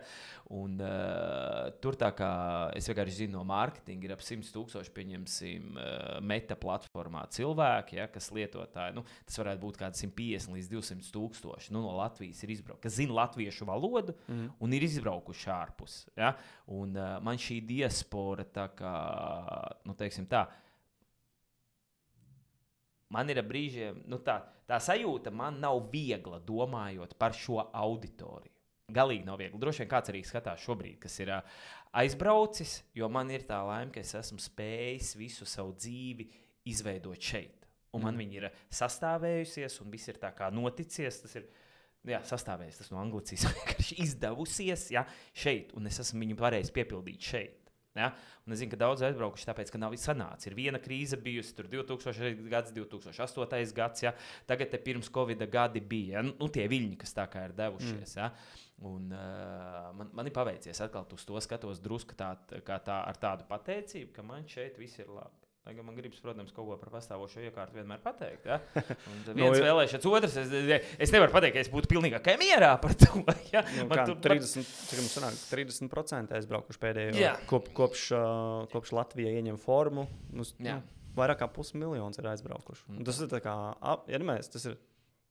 ja Latvija ir ķermenis, tad roka ir aizbraukusi. Vairāk tur tā. Jā, bišķi vairāk no rokas ir, vai kāja viena ir aizbraukusi projām, jo viņai nepatīk šis ķermenis. Bet man ir paveicies. Tas ir skumji. Jā, es esmu pieņēmis to, bet es zinu, ka tas bieži ir finansiāli. Emocionāli mēs esam ļoti lieli cietēji, mēs daudz ko varam paciest. Tas arī var paciest no to, kas šeit notiek, ja mēs neejam te, kā saka, ar degošām lāpām, kā tur Francijā protestos, viens, otrs, trešais. Ja, mēs samērā daudz laika iet tā kā merdē. Bet labi, tas tā, tur par to Latviju. Es sevi nespēju asociēt ar pastāvošu iekārtu, vispār kas ir. Jā. Pilnīgi ar politisko virzienu, kurā ietu, kā man ir pilnīgā distance. Cirks vienkārši mums ir tāds. Jā, es vairāk to ar šo vietu. Jā, tā kā tā man nav Latvija. Jā, taisnība. Kas tad ir? Cilvēki. Man ir tie cilvēki, tā ikdiena, tie cilvēki. Vispār ļoti daudzi, ļoti daudz, tuvu 10 cilvēki, kuriem es esmu runājis, ka to viņi ir teikuši, viņi labprāt atgrieztos, bet viņiem te nav, tulkojot starp rindām, nav piederības sajūtas. Tā kā viņi, nav dēļ kā atgriezties. Tā kā saka, negaida. Jā, nav kas gaida. Viņi īstenībā nav vairs varbūt tur, viņi nav vairs te, tad viņi kaut kur pa vidu, tā kā es neesmu anglis, es neesmu latviecis, es tā kā arī vairs nejūtos tā, tad beigās ne šis, ne tas, tā kā īstenībā tāda pa vidu pasauli. Jā. Tā kā par to es daudz nedomāju, bet tā kā es aizdomājos, tad man tā sajūta vienmēr tāda samērā skuma un smagnēja. Man neliekas tā kā laimes zemi, uz kur tā kā aiziet. Zinu, ka tas gulbīts tāpatās prasa atpakaļ atbraukt. Jā. Okay. Ielicam nākšajā tēmā, kas jau var vēl privāti vairāk īstenībā pat tev, jo tu varēsi padalīties ar šo, jo man nav primārā mana pieredze. Bet, kad vīrietis kļūst par tēvu un jūties svešinieks savā ģimenē, ja būtībā, vai tev bija sajūta, ka pēc bērna piedzimšanas tu kļūsti lieks? Varbūt, kamēr domāju, ielikšu arī vēl papildus tēmā. Studējot arī psiholoģiju, mums bija tieši attiecības, bija par sieviešu psiholoģiju un to, ka sievietēm pēc bērna piedzimšanas identitāte absolūti sēd kopā bērniem. Viņas tur būtībā bieži vien, viņām ir attiecības kļūst ar bērnu, un vīrietis īstenībā gan pat traucēklis bieži vien tur ir, vai pienākumu izpildītājs. Un būtībā tas no tā veidojās tāda savā ziņā uzmanības cīņa. Viņš vairs nespēja, jo identitāte saug ar bērnu. Un tur sanāk, ka bieži vīrietis ir vienkārši liekas tā kā. Jā un nē, viņi sagaida kaut ko, bet vīrietis tad paliek, lai saka, viņš tur pēc idejas nav vairs. Attiecības vairs nav. Vairs nav vīrietis un sieviete tajās attiecībās. Es aizbraucu baigi atpakaļ. Ir tā, ka ir baigās starpības. Pirmajās attiecībās? Jo tev ir pirmajā, man 2 laulības bija šādi. Ir baigā starpība, kā es šobrīd jūtos. Un kā man principā uzjundīja tās sajūtas... Piemēram, pirms gadiem pārdesmit, 20, 18 gadi. Man pirmdzimtais puika, viņam 18 gadi, pirms 18 gadiem. Un tas ir varbūt par pašām attiecībām. Kāpēc ir attiecības? Jo varbūt kaut kādos 20 gados tās attiecības vairāk, lai saņemtu atzinību. No otras puses, no sabiedrības. Atzinību, ka es kaut kas esmu. Tā kā mēs runājam, ka nauda piešķir vērtību, tad, ja man ir veiksmīga ģimene, man ir tā kā otra puse, es saņemu atzinību no otras puses. Dāmas, sakiet paldies saviem vīriem. Vienalga. Pat par vismazākajām lietām. Nevarat iedomāties, cik maz vīrietis saņem kaut kādu... Paldies, vai patiesu pateicību. Jebko man, saprot, kad tu šo saki, tad nevis liekas, bet tā gadiem skatoties, es skatos uz tādu 10 gadi, savu dzīves 10 gadi, es varētu teikt, kur es vispār skrienu, lai būtu atzīts un kaut ko tā kā pierādi, ka es kaut kas vispār esmu. Kaut kādu vērtību savu iegūtu. Saprot, ka es dzīvoju, lai izpatiktu citiem, lai pierādītu. Es esmu gatavs strādāt. Dzīve no malas izskatās ļoti, ļoti veiksmīga. Visi iet uz priekšu, ģimene iet uz priekšu, karjeri iet uz priekšu, finanses iet uz priekšu. Bet tā iekšējā pasaulē ir dziļš tukšums, es pat tā teiktu. Savai neaizpildāmais tukšums. Viņš pat neaizpildāms. Viņš nekur. Tas ir tas līdz mirklim, kad es pats sev varu pateikt, kad manis pietiek. Jo es no viena ārpusē neesmu saņēmis, kad manis pietiek. Manis ir gana. Tā kā, kad tu saki, ka tanī brīdī es piedzīvoju to, kad es kļūstu liekas, kāds varbūt tanī brīdī piedzīvoju. Es saprotu, par ko tu runā, ka piedzims bērns, kas ir pilnībā visu uzmanību tur, tad es varētu teikt, ka man varbūt tā 10 gada pat ir vienmēr bijusi tāda, kurā es esmu lieks. Izklausās baigi dīvaini, ka pats savā dzīvē būtu tā kā lieks. Lai saprastu, es esmu olimpiādas tā kā vinnējis, es esmu bijis veiksmīgs tā kā paraugs, es esmu mūzikas skolā gājis, es arī tur tā kā uz konkursiem tā kā virzīts visu, ārs to, bet es arī mammai esmu tā kā tādā izpausmē kā rota. Nevis tādā dziļā, kur tā kā piedzīvot. Varbūt tās attiecības kaut kādas tās sarunas. Kā medaļa, ko pieķert. Jā, kā medaļa, ko tā kā pielikt. Ja? Un tas ir tas līmenis. Ja? Līdz ar to tādu patiesu klātesamību vai vajadzības. Es teikšu, ka es viņu vēlāk piedzīvoju tāpat salīdzinoši reti. Ar bērniem tā kā. Tad tie kaut kādi mirkļi, kuros tā kā to piedzīvo. Tā nav ikdienas. Tā es saku, biežāk sakiet saviem vīriem, tēviem, paldies. Ir tās māmiņu dienā vienmēr apsveic pareizi. Es nezinu, cik daudz tēvi ir apsveikt tēvu. Tā kā, ja mazliet modernāk kļūst arī apsveikt tēvu dienā. Bet tas pēdējos gados, man liekas, tikai ir. Jā. Tā kā, ja tu paprast, tad man tas daudz dziļākā bedrē tā kā aizmet.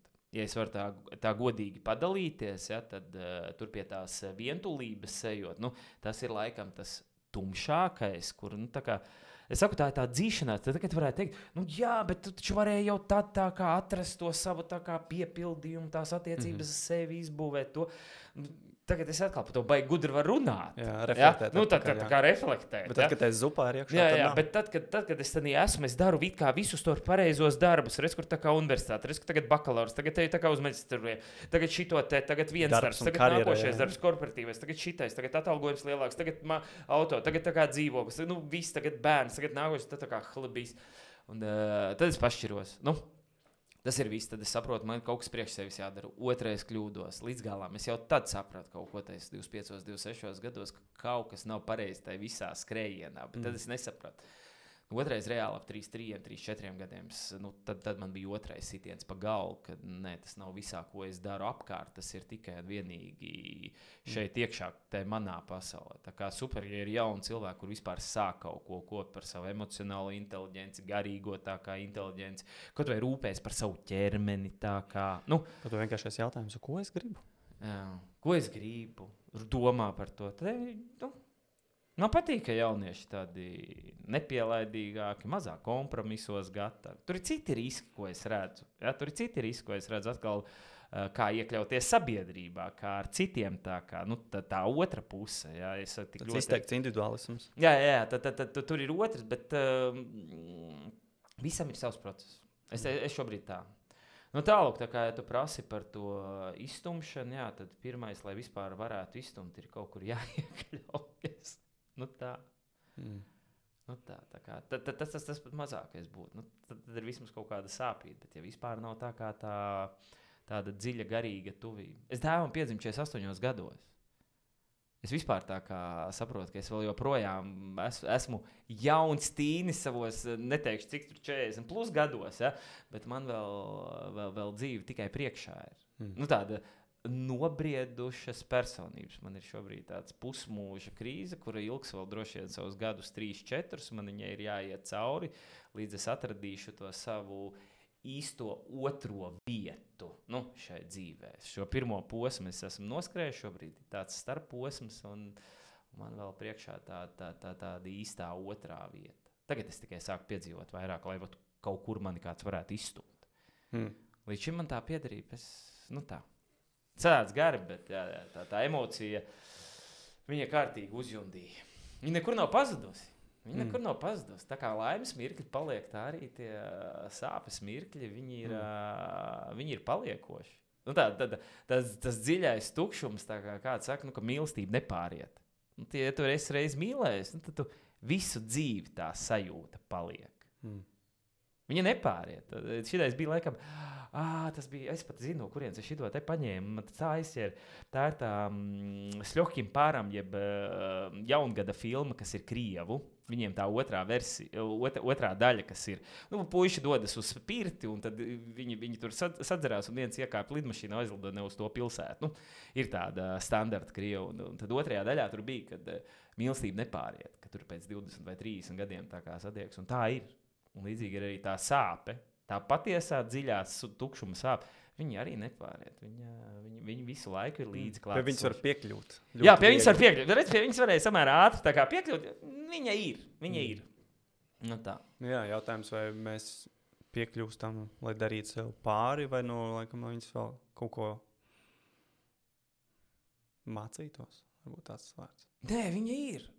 Lai varētu izjust laimi. Jo emocijas jau jāpieņem primāri. Laimē ir divas puses. Jā. Laimē ir divas puses. Nevar izjust patiesu laimi, ja tu neesi piedzīvojis patiesas sāpes.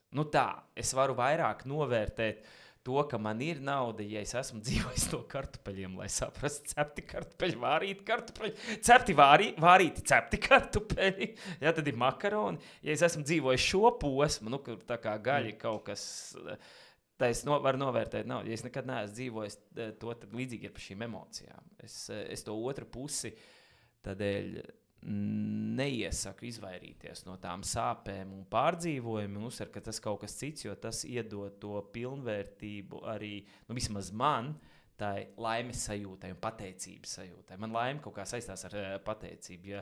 Ja man ir laime bez pateicības, tad tas ir kaut kāds gaistošs kaifa moments. Nu, tur ir laime, bet viņi ir tāda, tā kā loterija, ko vinnēja. Tas varbūt prieks vairāk. Tas kā prieks, jā, tas tāds gaistošais. Bet ja man ir tā laime piepildījums un viņā nāk arī klāt pateicība, tad es saprotu, ka man ir bijusi arī sāpe, kura to izdara tā kā iedod dziļumu tam, tai arī laimēji priekam. Nu tā. Jā. Es domāju, cik daudziem šis rezonē. Tā, tā kā būt daļai no ģimenes, bet saprast, ka ir tas tukšums. Jo tas paldies īstenībā ļoti labi aizpildi, ka es to klausījos un atcerējos. Bija kaut kāds stāsts tas laikam bija 2. pasaules kara, kad būtībā bija par to, kad sievietēm depresija ārstēja tādu līdzjūtību, bet 2. pasaules karā bija arī pilnas slimnīcas ar tādiem depresīviem vīriešiem, kas nevar piecelt viņus no gultas. Un būtībā pacēlās tas jautājums, kad dēļ tā, ka bombardē pilsētu, neviens nebrauc ar ātrajām mašīnām, neviens neuzņemās to darbu. Un tie, kas bija, viņi tur pieceļās, apģērbās un sāk braukt ar viņām. Viņiem vajag misiju. Vīrietim vajadzīgs ir vajadzīgs tā misija, tas pienākums. Un tā viņas izārstē. Es nezinu, kāpēc man tas tik ļoti rezonē, laikam kaut kas arī mēs ilgi varam uz misijas funkcionēt. Jā. Bet jautājums, kas notika, kad misija tā kā bombardēšana kad beidzās? Atpakaļ gultā. Saprot, ir jautājums, cik ilgi es uz tās misijas, jo es jau arī tos gadus es misijas vadīts skrēju. Jā. Misijas vadīts, es runāju par tādu veselīgu. Ja es saņemu pateicību, es saņemu paldies, gudrs sievietes zina. Tas vīrietis, viņš turpinās tā kā funkcija, tā ir tāda degviela. Jā. Tā ir tāda degviela, lai turpinās. Ja grib, lai viņš turpina. Jā, uz misijas, tas ir tā kā es saku, es varu izdzīt sevi. Es varu sevi izdzīt. Uz misiju arī karš un vispārējais ir uz misiju. Ir ok arī pieņemt to, kad... Man novērtēt un pateikt paldies, tas ir noteikti garantēts veids, kā panākt, ka tavs vīrietis turpiniet uz priekšu. Ja viņš apzinās, viņš varbūt sapratīs, ka vajag arī iepauzēt, kam jāsaka tā. Bet ja viņš neapzinās, tad viņš kā misionārs, iespējams, tā var arī noblēst vēl gadu desmitiem. Kad šo tā kā piedzīvoju un saprotu, cik svarīgi es cenšos cilvēkiem arī komplimentus izteikt vairāk. Mums nav kultūrā tā kā kompliments izteikt. Tā kā uzteikt. Dīvaini sajūta cilvēkiem ir. Gan izteikt, gan saņemt. Jā, man tas sevi ir, es tā kā cenšos to kultivēt, jo es saprotu, cik tas ir nozīmīgi. Cik tas ir nozīmīgi. Nevis tikai tad, kad ir tas pareizais, bet pa maziņiem solīšiem, kas ir veikti. Par maziņiem solīšiem, kas ir veikti. Un patiešām censties saskatīties, ko tam cilvēkam, kas viņam padodas, vai kas viņam ir izdevies, vai censties pamanīt. Tā man pieņemsim nav dabiski īpaši. Bet tev uzreiz jautājums, tas ir to, kas saucamo kādu nodomu, laikam.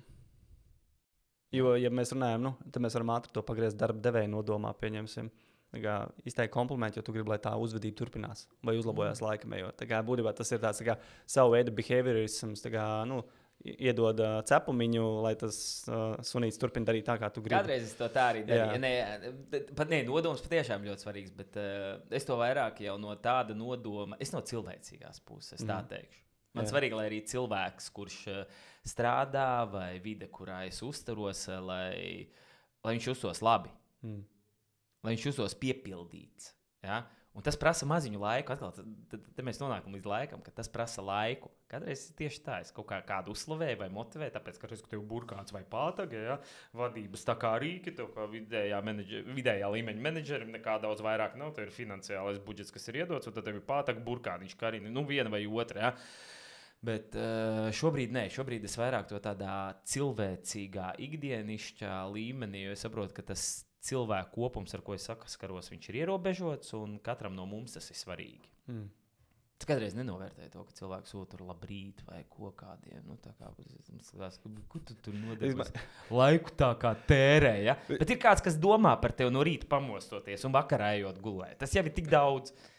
Tu varbūt nebūsi pārsteigts, bet cilvēki ir pārsteigti, ka viņi man pajautā, kā man iet. Es viņam pagaidu. Es kā klusēju, un es mēģinu īsti atbildi dabūt. Un es viņam iedod īsti atbildi, viņam tikai. Es negribēju dzirdēt. Kāpēc man nepateici labi? Bet tu man paprasies, vai gribi iedot īsti.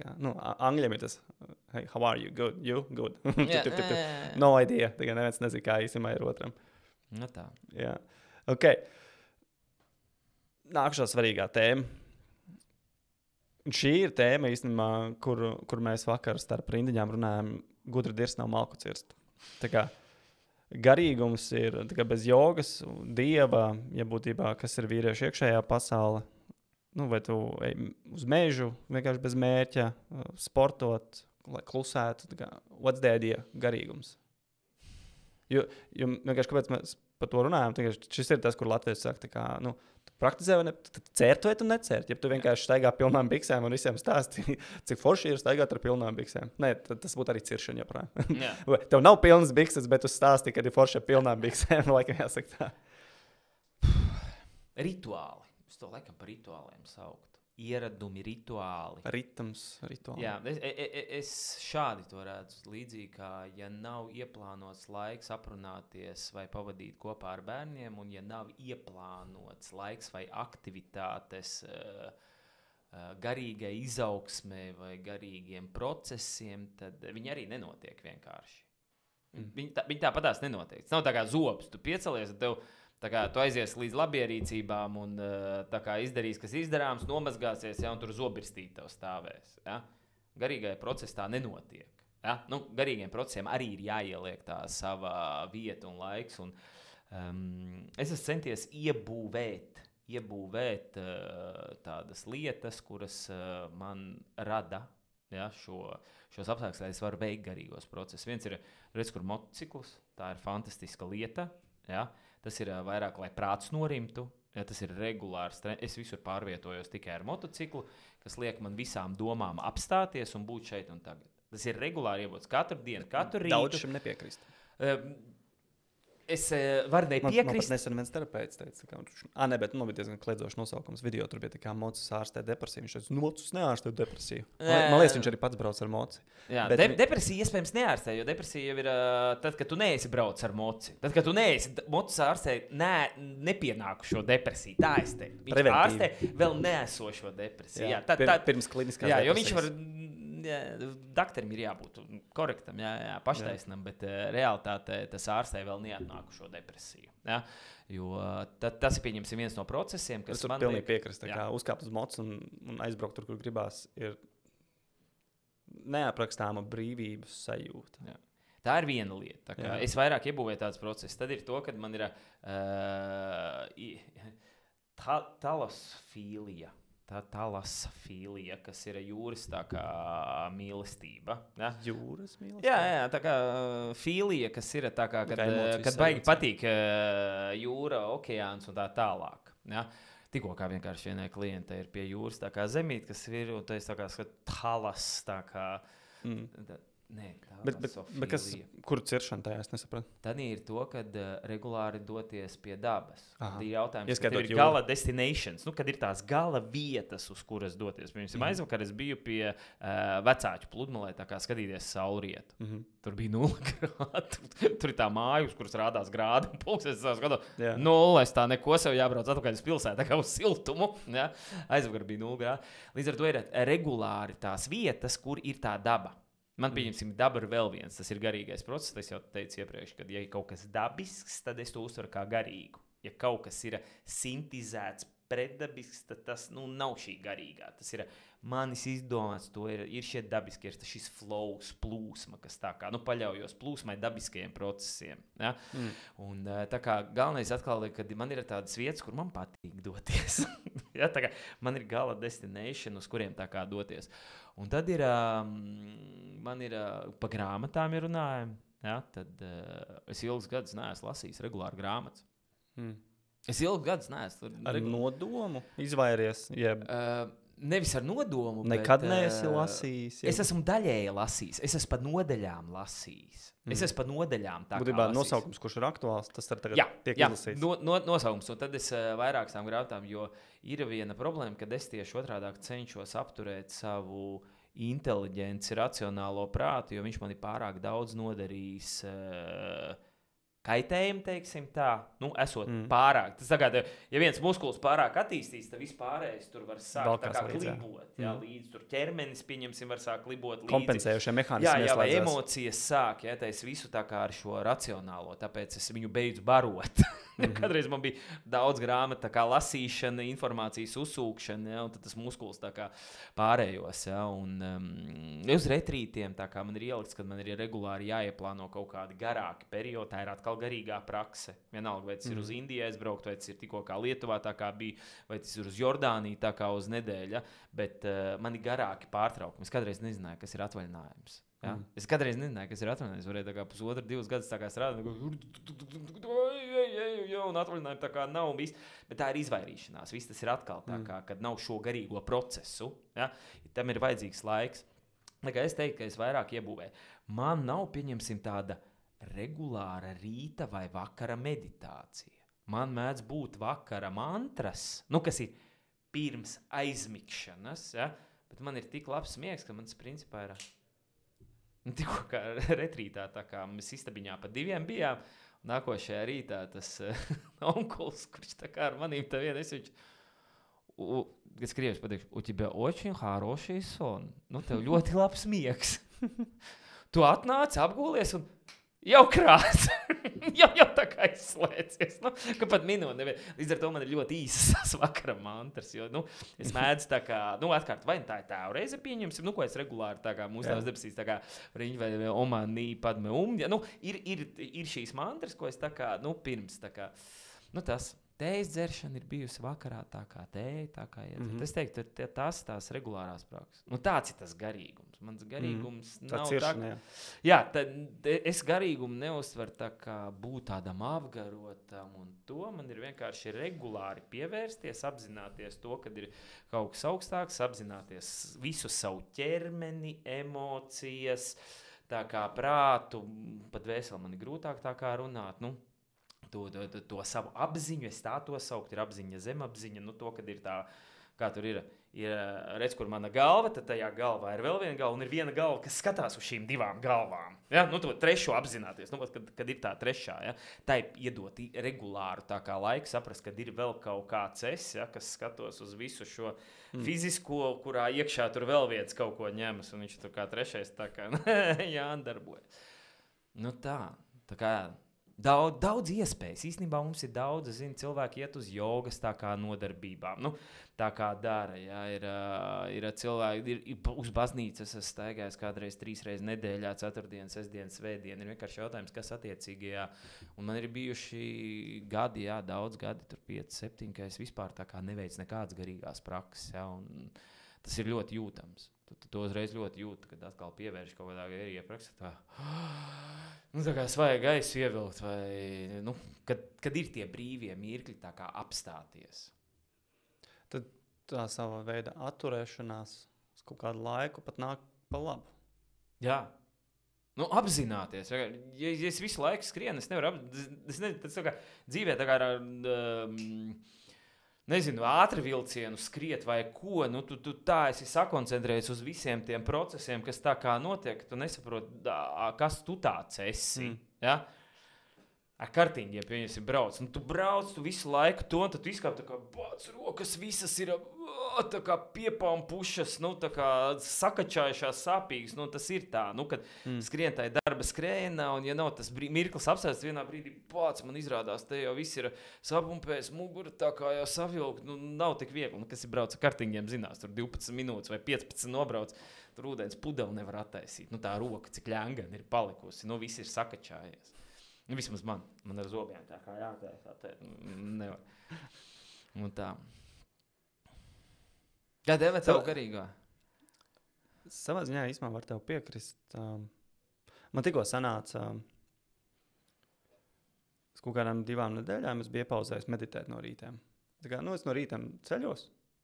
Es kaut kā pirms gadiem 10 es to izlasīju, likās, jā, šitā būtu laba praksē, un tad daudz reiz šis rituāls ir atmeties, bet kaut kā pēdējā gadā 1,5 es sapratu, ka man viņš ir ļoti laba higiēna. No rīta ceļos un savā ziņā gan sanāk, gan stunda 40 minūtes, kā kur arī 30 līdz 60 minūtes tāda meditācija. Un 2 nedēļas bija tāda pauze, jo bija kaut kā, es nonācu tādā konceptā, ko es kaut kā atšifrēju, izracionalizēju atkal, kad arī skrienot un darot, prāts funkcionē tik ātri, kad viss kaut kam tiek līdzi un arī, bet emocijas netiek līdzi, un tad notiek tas, ka man ķermenis aizrijās, un man vajadzīgs atkal 2-3 nedēļas, es piefiksēju, kamēr notiek tas digestion, kamēr iziet emocijas cauri visām tām zarnām un palaist viņu vaļā. Un tad atkal atgriežas šī meditācija, atgriežas šīs lietas, atgriežas podkāsti vai kaut kas šādas lietas, reiz var pievērsties kam tādam. Līdz ar to, ka tāda es rakstu, cenšos katru rītu, katru vakaru. Tad, kad ir ritīgi emocionāli šie grūtie brīži, tad vispār nevar nekam pieķerties. Labākais ir aiziet laicīgi gulēt, pagulēt, īsumā kādu filmu pastīties, būtībā dabūt mazliet arī tos prātu atslogot, tagad, lai viņš netraucē. Tu zini, ka filma neatslogo prātu? Viņi novērš uzmanību, jā, to zinu. Tur ļoti daudz informācija, ļoti īsa. Ja kāds domā, kā ar filmām, to grāmatu var lasīt, tā ir lēna informācijas uztver. Filmā ir ļoti ātra informācija. Es mēģināšu iekategorizēt. Ir izklaides filmas, kas ir, lai novērstu uzmanību, bet tad ir dažas, kas ir tā kā speciāli emocionālās kaut kādas filmas, kas ir uz kaut kādu emociju vērstas jau. Un tad tās palīdz, cerēs īsumā saslēgties vairāk. Pirms tur kaut viena no pēdējām, es aizmirsu kādu nosaukumu, bet pat ģimene no Austrālijas, kas aizbrauc uz Ameriku, un tad viņi tur kā lēnām tur cīnījās, un no nulles tur sāk ļoti emocionāli tā visa filma. Dokumentālās. Un viņi manī radīja šo pateicību, tā unsung hero viņi saucās. Ļoti foršā tādā ziņā filma. Un tāda filma man palīdz, viņa ir man kā ārējs stimuls, kas man palīdz tikt pie savas emocijas. Klāt, un tad es varu gramot viņu tajā dienā vai nākušajā dienā iet cauri šai emocijai. Bet tas tāds interesants, ko es sapratu, kad es ar prātu varu ļoti ātri aizskriet uz priekšu, emocijas netiek līdzi, un tad īstenībā ķermenis pasaka, tad tagad pasēdi. Vispārējais ir sākās kaut kāds tur sarkasms, tur besis, gribās nogriezt visu kaut ko liek nost, jo es saprotu, ka man īstenībā jātiek galā pašlaik ar sevi, un tad es ieju sevi, mēģinu atšifrēt, un tad lēnām atkal nāk atpakaļ. Es tad esmu uzsācis arī tādu konsultējošo procesu ar GPT, priekš sevis esmu cenšos viņu apmācīt kādam coacham, viņam jābūt priekš manis, un viņam ir psiholoģisku aizsargu mehānismu grāmatas iekšā, es viņam esmu iebarojis informāciju, un viņš man ļoti labi reflektē apakaļ mani. Un viņi palīdzēja tieši šo, caur viņu palīdzēja man saprast, un man tāds vēlos. 20-gadīgais ārs māca šito āri, ja? Jā, apmēram, jā, šito te, tu man pateici tā kā man, ka manos vārdos viņš man saka, man atpakaļ, un es tāds, krāns. Un drīz mēs es esmu jau tur nonācis, bet es domāju, ka vairāk cilvēku nonāks, kad man ir jebkurā brīdī pieejams, bet man ir rakstīšana, man ir meditācijas, mocus īsumā, tagad ir viens no tā motobraukšana, ko mēs esam tagad braukuši jau vairākus gadus pēc kārtas. Man tie sveceļojumi, savā ziņā, jau viņi ir pat arī, tā kā tur nāk tā filmas, savā ziņā nāk līdz ar to, tā kā saturs nāk, tur arī savā ziņā ir maksājušies hobijs jau kaut kāds tajā visā kontentu satura biznesa jau tur veido. Ikagi vai kā tur tas? Ikigai tev jau taisa. Jā, man tur ikigai kaut kā tur viņš tur liekās kopā. Un kas man tagad vēl ir? Es lasu Celestīnas pravietojumu tagad. Es otro reizi lasu to grāmatu, ļoti forša grāmata.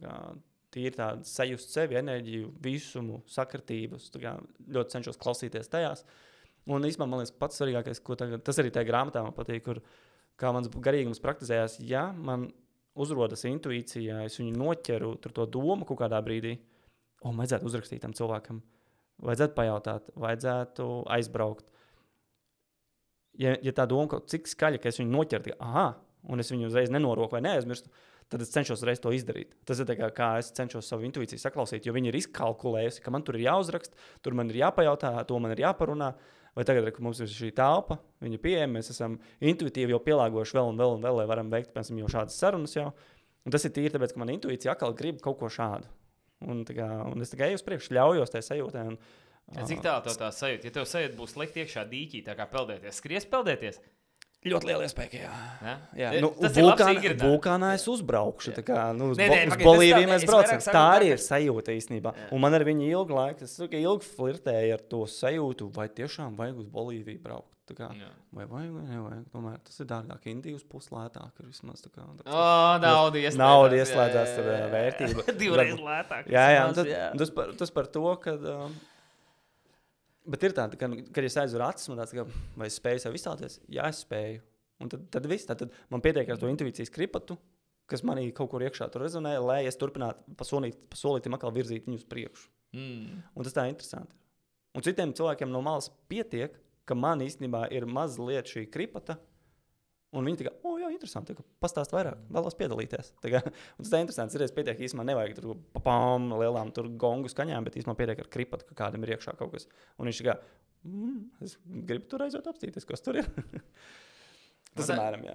Neviena garīgā praksa, ko var tagad darīt, tā kā daudz darba, es nezinu, es redzu daudz arī manējie, kas te ofisā tā kā sēž, ir ar galvu saistīti.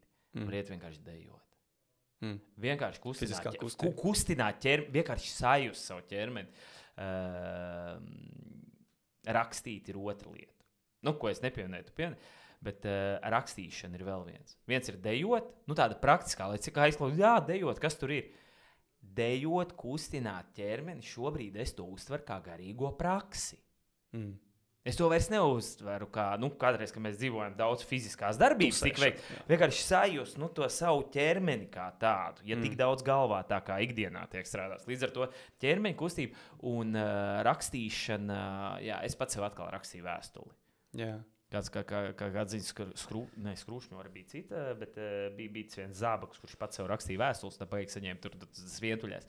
Es vairāk rakstu sev vēstules, lai atgādinātu svarīgās lietas. Kā intuīcija ir pateikusi, tad, lai pēc brīža es tā kā izvelku ārā, tagad tikko kā es izlasīju 2003. Gada vēstuli, pat Jordānijā es atvēru un uzrakstīju Jordānijā sev jaunu vēstules, nezinu, kad es to atvēršu, bet svarīgās lietas. Un tur tieši bija atkal par šo kustību. Par kustību es devu sev uzdevumu, kad lūdzu ņem. Pulkstenis man ir palicis. Viena lieta, es esmu pulksteni paņēmis, ielicis. Lai savā ikdienā, lai man nav telefonā jāskatās, cik ir pulkstenis, ja? Un notifikācijas viss man izraust, lai man atkal galva ir brīvāk, es paskatos, cik ir pulkstenis, es zinu, cik ir pulkstenis, es viņu varu nolikt. Es viņu biju gadiem tā kā nestaigājis, atkal viņu esmu izvilcis ārā.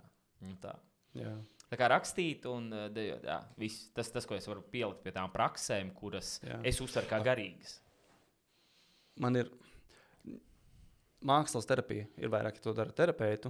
Man arī, Ilva Līgava mācās mākslas terapiju, un viņi palaikam dalās ar visādām zonām, ko viņi lasa, un tagad, ko eksperimentēs, arī ej līdzi, viņi šo vajadzēja pamēģināt. Es saku, labi, pamēģinam. Bet es esmu piefiksējis, ka arī bieži es izmantoju to sauc vienkārši par mākslas terapijas tehnikām. Būtībā, ja man ir sajūta, un es nezinu, kas viņi ir, tad es viņu paņemu zīmuļus, un vienalga eju tai sajūtai cauri, kādu viņas viņu notur uz lapas, un tad es uz viņu skatos, labi, tu esi tāda. Kā es gribētu, kas ir, kur es nācu, iepazīstos ar to sajūtu, un tad bieži īstenībā viņi palīdz man izprast to, kas iekšā ir. Un ļoti forši. Tā sajūta bieži vien palaiž vaļā, un atbrīvojas vietu kaut kam jaunam, un atkal ir iet uz priekšu. Tas tā ļoti interesanti arī tāda praksa. Bet tas varbūt nebūtu garīgi, tā var būt, laikam, emocionāli inteliģents. Jā, tā ir emocionāli, bet vai tur notiek tā dzirkstele, kur, ko pa garīgu? Vai man sanāk pieskarties kaut kam lielākam, nekā es esmu? Jā, tur izmā katru reizi, jā. Un ja man izdodas pieskarties kaut kam lielākam, tad tā vairs nav tikai mana emocionāla, tā vairs nav tikai mana ķermeņa. Tā kā ja es varu izdejot līdz mirklim, kad es sajūtu kaut ko lielāku nekā tikai esmu es, tad tā ir tupa, protams, zem desas tā kā dejot. Ja?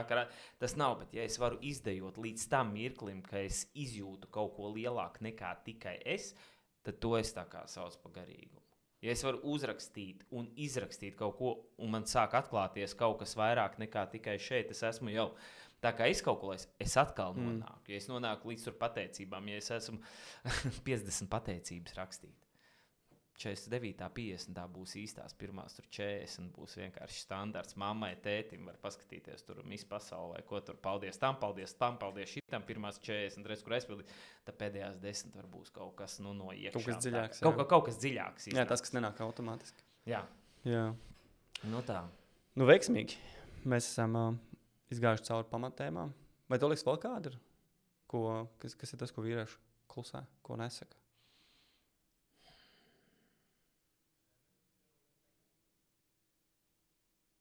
Kamēr Jānis domā, tu ierakstīji tur komentārā. Es cenšos pieklājīgi pateikt. Nē?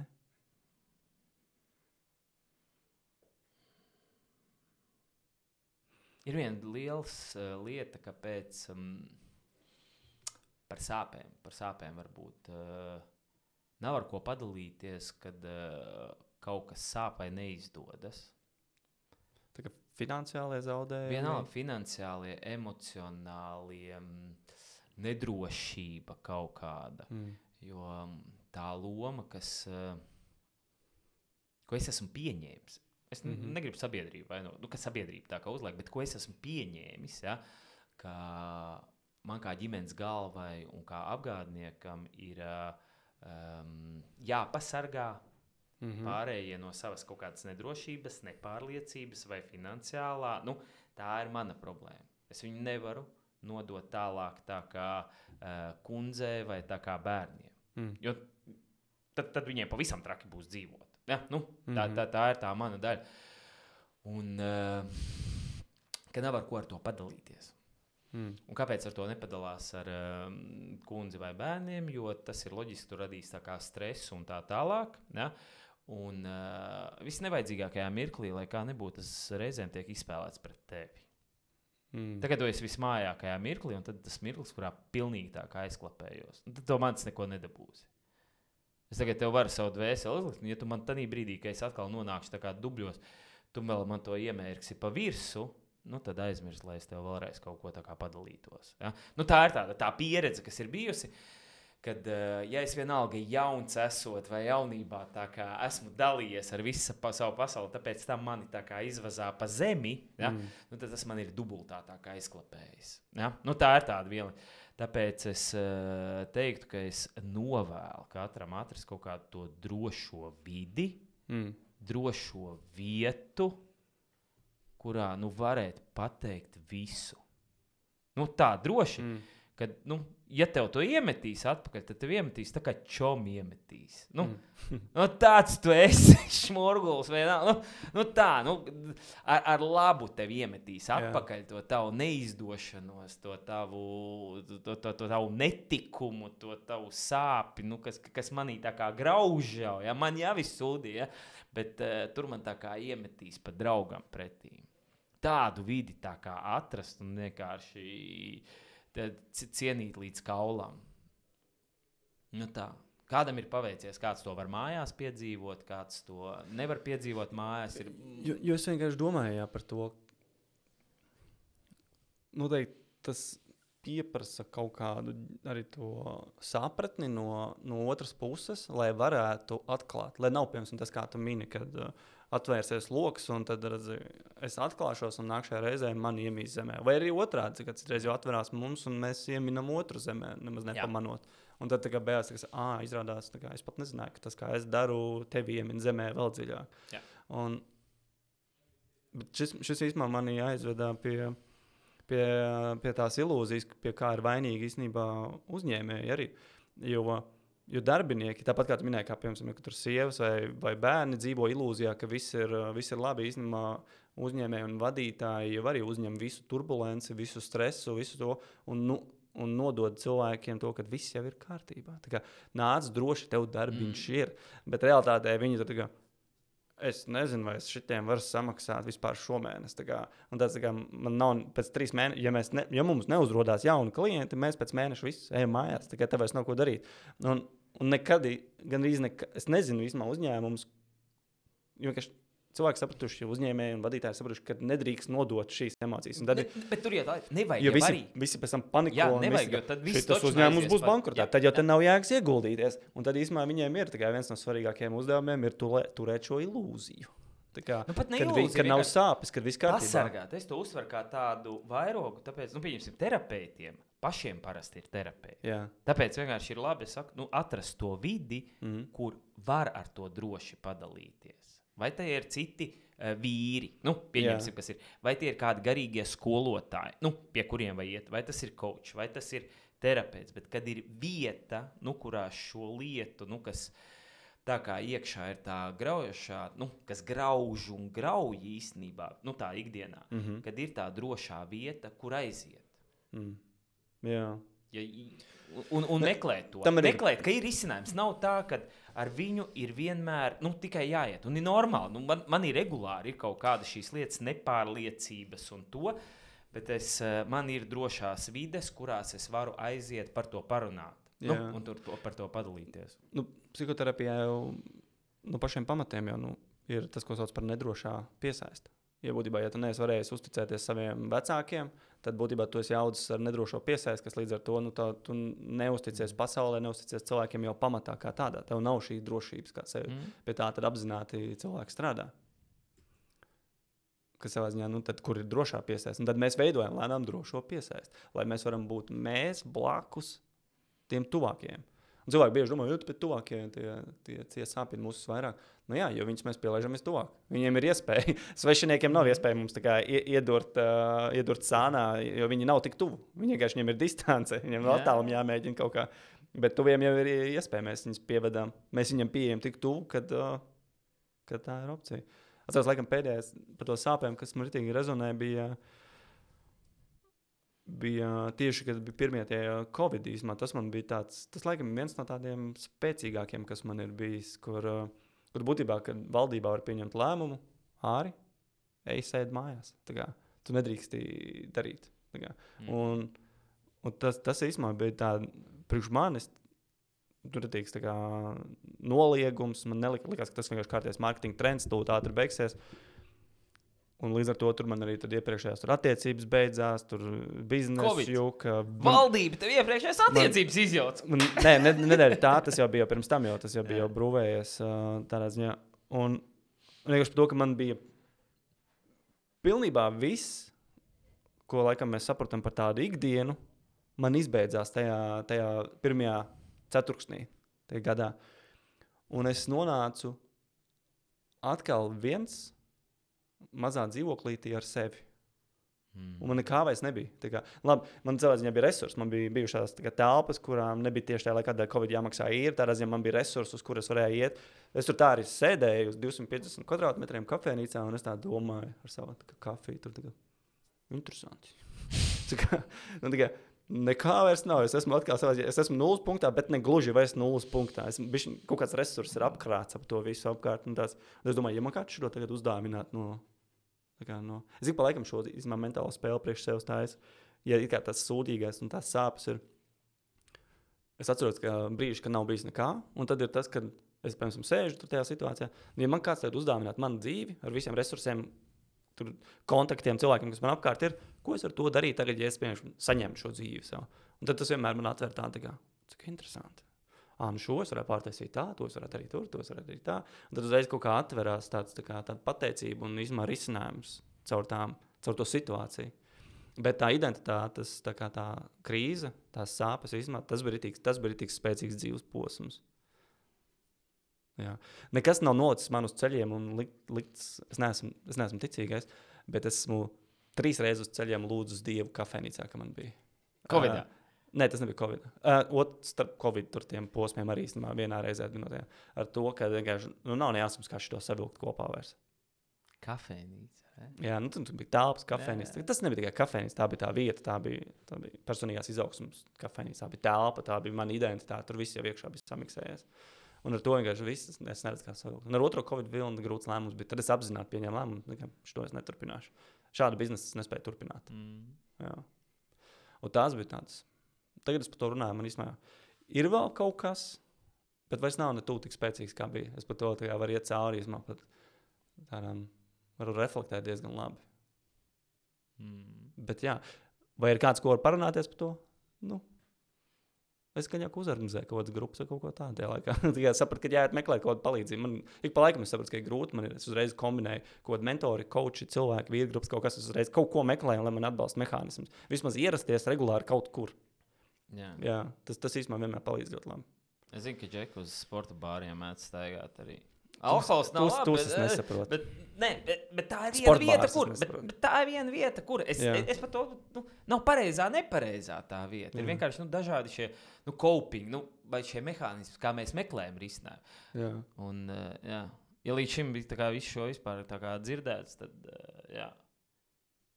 galvenais nepalikt vienam un nesēdēt. Ir forši tas laiks tā kā būt vienam, viņš ir baigi svētīgais, nu, tā kā piedzīvot, bet vienmēr atcerēties iziet ārā. Tas nav labi cilvēkam vienam būt, kas ir, nu, tā kā tur Bībelē sākumā. Tas nav tā, ka tikai tur par Ādamu ietākā, ja? Tas ir vispār nav labi vienam būt. Ir periods, jā, kad ir kalnā jākāptās 40 dienas, tad tur tā kā tuksnesī, tā kā lūkšanas un meditēt, bet galā tā kā tomēr radītī, vismaz es esmu būt cilvēkos. Lai kā man nepatīk cilvēki, bet beigās es sevi varu ieraudzīt tikai komunicējot un esot sabiedrībā. Jā, kad mēs mēramies viens pret otru, un sevi mēs vairāk saprotam, kad ir pret ko mēs mēramies. Viens ir mērīties, bet vispār ar ko miedarboties. Nu, miedarbībā, jo tas iedod realitāti. Jā. Jo man ir tā, ka tā kā es esmu salīdzinoši disfunkcionāls cilvēks, lai es varētu nočikot, kas ir reāls, kas nav, kas ir manas slimās iedomas un kas ir realitāte, man ir nepieciešams citu veselāku cilvēku, nu, adekvātāku, teiksim tā, cilvēku skats. Līdz ar to man ir jāuztur sabiedrībā, lai saprastu, ir adekvāti vai nav adekvāti. Pieņemsim, kaķītis īsti ir adekvāti vai nav adekvāti. Vai iedot balderjāņu tā kā tabletītes un griezt tā kā spilvenā. Es atvainojos, man tūlīt kāds iesūdzēs tiesā, ja? Bet bērnībā, ja? Nu, kaķiem balderjāņu tabletītes. Ir adekvāti, nu nav adekvāti. Nu, viss tagad pateiks nav adekvāti. Bet tai bērna galvā, tad brīdī tas ir tā kā adekvāti. Un tāpēc sabiedrība arī mainās līdz ar to, kas ir adekvāti.